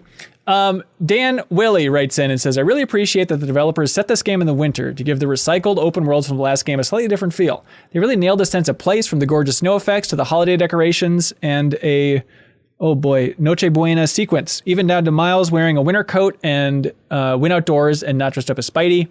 Miles Morales, Dan Willie says, more like Peter Parker. Am I right? Is he right, everybody? Kyle says no. Kyle Completely says no. right, yeah. It is a lovely, cozy game. Felipe Mesquita also says, I'm really impressed by the personality and atmospheric style this game has compared to the 2018 version. I think a lot of it's the whole Christmassy in New York vibe. Yeah. One of my favorite VO lines, aren't you cold, Spider-Man? Like, yeah, isn't he? Like, we don't know. I guess if he's moving that fast all the time, but I did like that little moment too when he's in the apartment and you go in the bathroom and he's like, oh man, I have been showering 3 times a day since I started this hero stuff. Like, I like that, just bringing it down to the most basic level. Like, I'm just wearing this thing out here. But yeah, so maybe he's just constantly so sweaty it doesn't really bother him. He'll do this in an idle. He'll like rub his hands together. Oh, really? Yeah. Do you think this is building? The snow is picking up now. Is it just going to get snowier and snowier? I think Danica they teased the storm. They teased an upcoming storm. Yep. Earlier on, for sure, it's going to get nasty. We're going to have a blizzard. Yeah, Anna's PS4 is going to burst into flames at a certain point. It's going to be fantastic. That drove me nuts when Danica teased it. First of all, the live podcast thing is confusing, but I think they're fun, and there's so many of them in the game. But when she was teasing it, she's like, oh, it's just like that one movie, you know, with the boat and all the guys that died when that storm that was really great came together and hit at the exact right time. It's like, just say perfect storm. There's this frustrating thing. And even in The Last of Us, they, without spoiling anything, like, they talk around movies repeatedly in that game. And it seems like Sony is just scared to say something. Even like, there's a line here where Miles is talking about a time capsule and he's like, oh man, why am I blanking? Finn? Is that her name? Yeah. He's like, oh man, Finn went on some crazy impossible mission type experience to get this for me. It's like, I don't understand why they're so scared just to acknowledge these real world movies. Well, low key, this is something that I really, really liked about Yakuza Like a Dragon. Yeah. I'm like, yeah, they just say Dragon Quest. Exactly. They're just say Pokemon. Like, they're just referencing everything directly, and this is making my life a lot easier. Right. And we talked about it in the Deepest Dive for The Last of Us Part 2 about just, you know, back in 2011 when, you know, the idea of video games falling under the First Amendment was up before the Supreme Court. Like, video games won. We should be allowed to comment on these other things. And for some reason, Sony's lawyers are just stamping that down, saying like, it's safer if we don't. Just don't say perfect storm. Those perfect storm lawyers are ready to go at a moment's notice. Darren writes in saying, hello, Spider Crew. I'm really enjoying the game so far, and it feels more like Marvel's Spider-Man, which is pretty much what I wanted.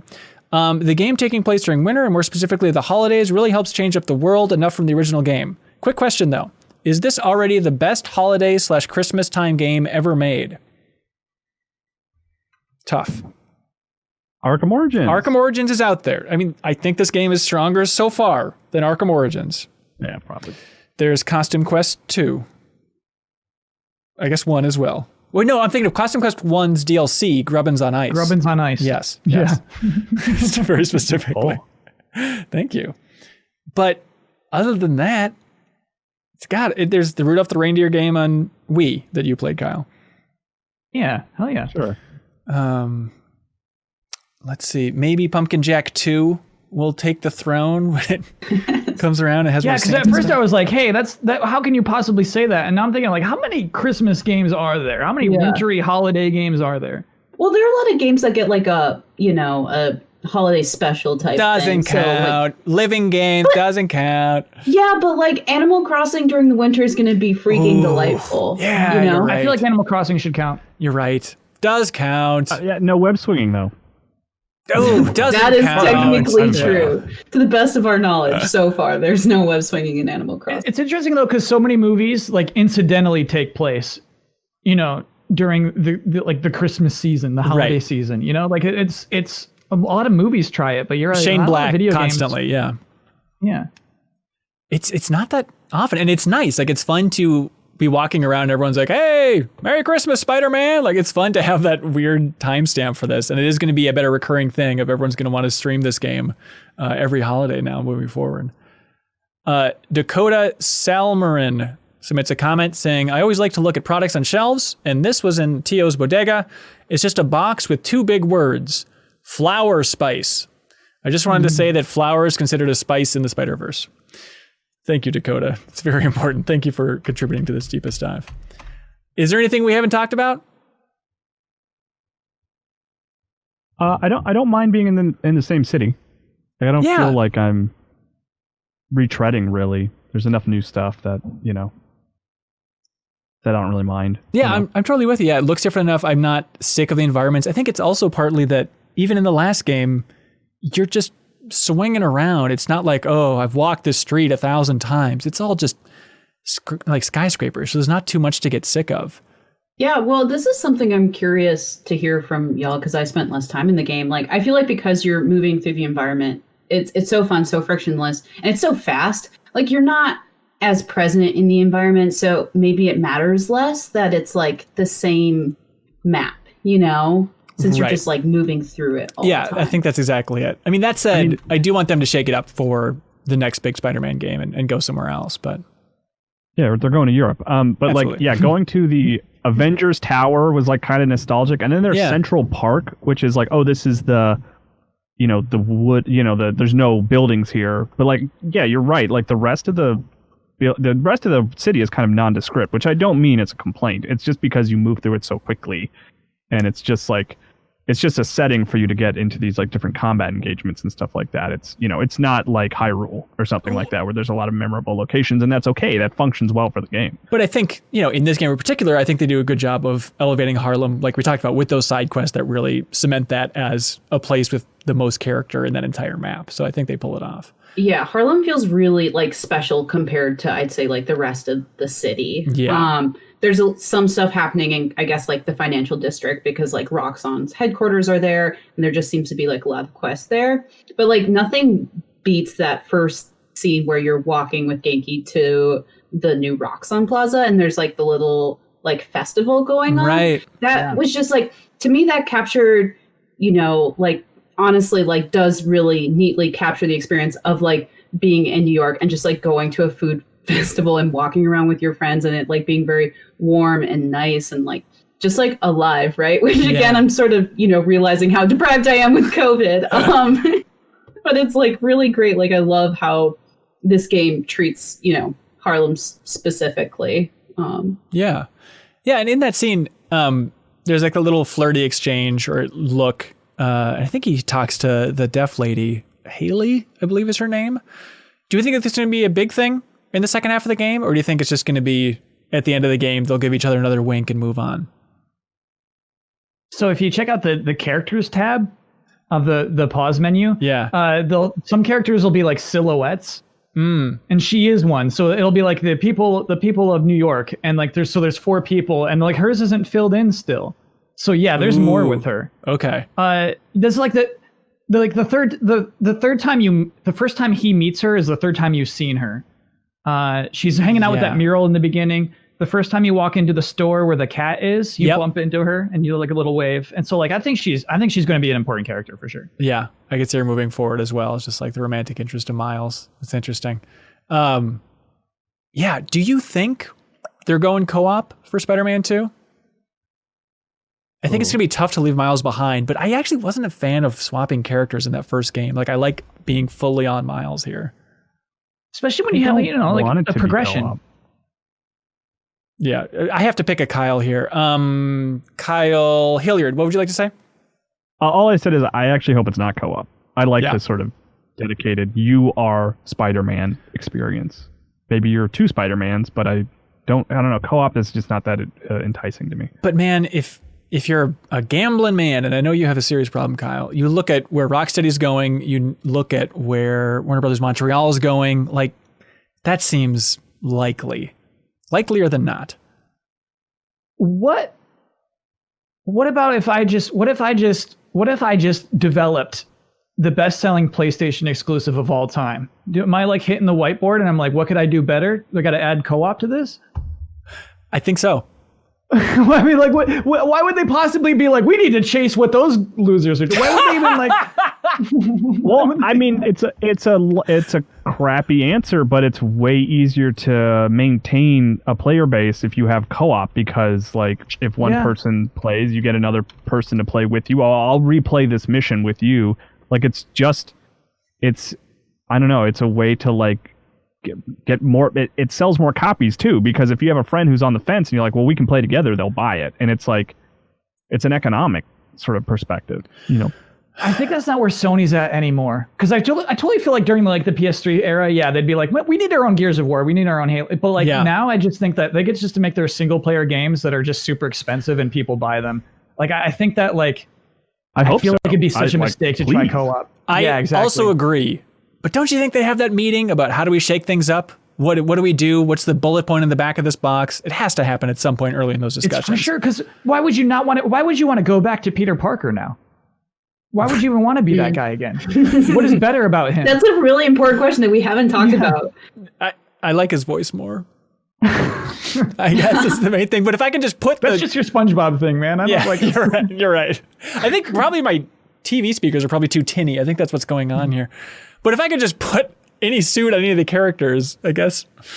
Yeah, I think they're in a tough spot because people are going to be screaming if they don't get to be Miles in a big way. But I think it's weird to have two different leveling up systems for a sequel of, okay, this entire game you're jumping back and forth and it's 50-50 and you just got to build up different skill trees. That seems so weird. And I hate doing that. Yeah. That might have happened earlier this year. Do you have to have, I mean, just hypothetically, like, you don't, what if they just shared a level? We're just like, screw it. It doesn't make like logical sense, but like our spider powers are getting intertwined. Thing. Yeah. Like same skill tree, same levels, you know, they, what's the other, I was reading, right? Like now, the specific skills aren't tied to the suits anymore. Just like make nothing dependent on which character you're using. That would be so messy. It's an interesting idea. I think people would be okay with it, but I think it's co-op. I think it has to be. I think, I forget the person who left the comment, but I think that tease of, you know, even if you don't have a second player, then it's just going to be like that Rhino fight of having AI Spider-Man helping you out. I think it's tough to get away from it this point. Will say, like, after seeing the Prowler Miles finisher and more open to co-op, like, that was really cool and really fun. And it would be really fun to at least try co-op, see how it works. Oh, the Backstage Pass, folks, Hell's Fury. Oh, he's bringing up that maybe Peter Parker will be infected by the symbiote at that point for Spider-Man 2. So we got Black Suit Spider-Man. Right. Yeah, okay. And so maybe he's already the villain, and then you'll play as Miles in the sequel? I doubt it. I'm trying to bring him back. Yeah. Dude, like second half? Hang on. I mean, if the symbiote's in the game, and hopefully it'll be teased in some way in the second half of this game, exactly where the larger storylines go in there with Harry and whatnot, which is so weird. That's an interesting idea of you play the first half as Peter, then he's consumed, then you pick it up as Miles. I think, I think that's even money. That's a 50-50 between co-op versus that funky structure. But who knows? Hey, thank you for being here, everybody in the panel. Thank you for everybody that submitted a wonderful comment. We appreciate the support, and we appreciate the help making this the most thorough discussion about Spider-Man Miles Morales on the internet. If we got something wrong, or if you'd like us to read your comment on next week's episode, you can go to patreon.com/MinnMax with 2 N's and support us at any tier, and you can submit a comment. We'll have a post up on Monday, which is November 23rd. Looking for those comments. Submit a very specific comment. Don't just say, I thought the ending was great. Get I'm talking like flower, spice, packaging level detail. Get specific with your comment, and we'll read it on the show, and that'll be airing on November 25th. Obviously, the next discussion is covering everything else in the game. So all side quests, the main story, all that stuff, probably some mop up from things that we missed in the first half even. So please jump over to Patreon and submit something great and help support the Deepest Dive format. Kyle Bossman, gut reaction after doing that? The show? The show. This is fun. I can't wait to do this again next week. I'm really excited. Oh, good. Really good comments. Really thoughtful comments. You know, perspectives you don't even like consider and think about. You know what I mean? On like different sides of like, oh, I really don't like this. I really love this. Like a nice range of comments in there. Yeah, fantastic. Well, thank you so much for being here, man. Really appreciate it. Yeah, it's fun. Yeah. Cool. Would you like to plug anything? Sure. Yeah. Twitch.tv/Kyle Bossman. For Skies of Arcadia. Yep. Or lots of stuff. No, I'm just doing like some PS5 stuff this week. Oh, sweet. I'm going to be playing Sackboy. Did you like it? I really like Sackboy. And to be fair, first world or so, I was like, it's fine. It feels That's just what it looked like in trailers, yeah. Yep. It gets better and better as it goes along. Okay, all right. It does some really cool stuff. And by the end, I was like, this is in the same ballpark as Crash 4, which I really, really enjoyed Crash 4 this year. Well, me too. Okay. Same ballpark? Ballpark. But to be fair, I think the star of the show are the co-op missions. So if you have somebody to play with, it's local multiplayer only, but like the 2-player specific levels I think are really, really cool. Local only. Local only for now. They're patching it online. Who does it look like I have to play with right now?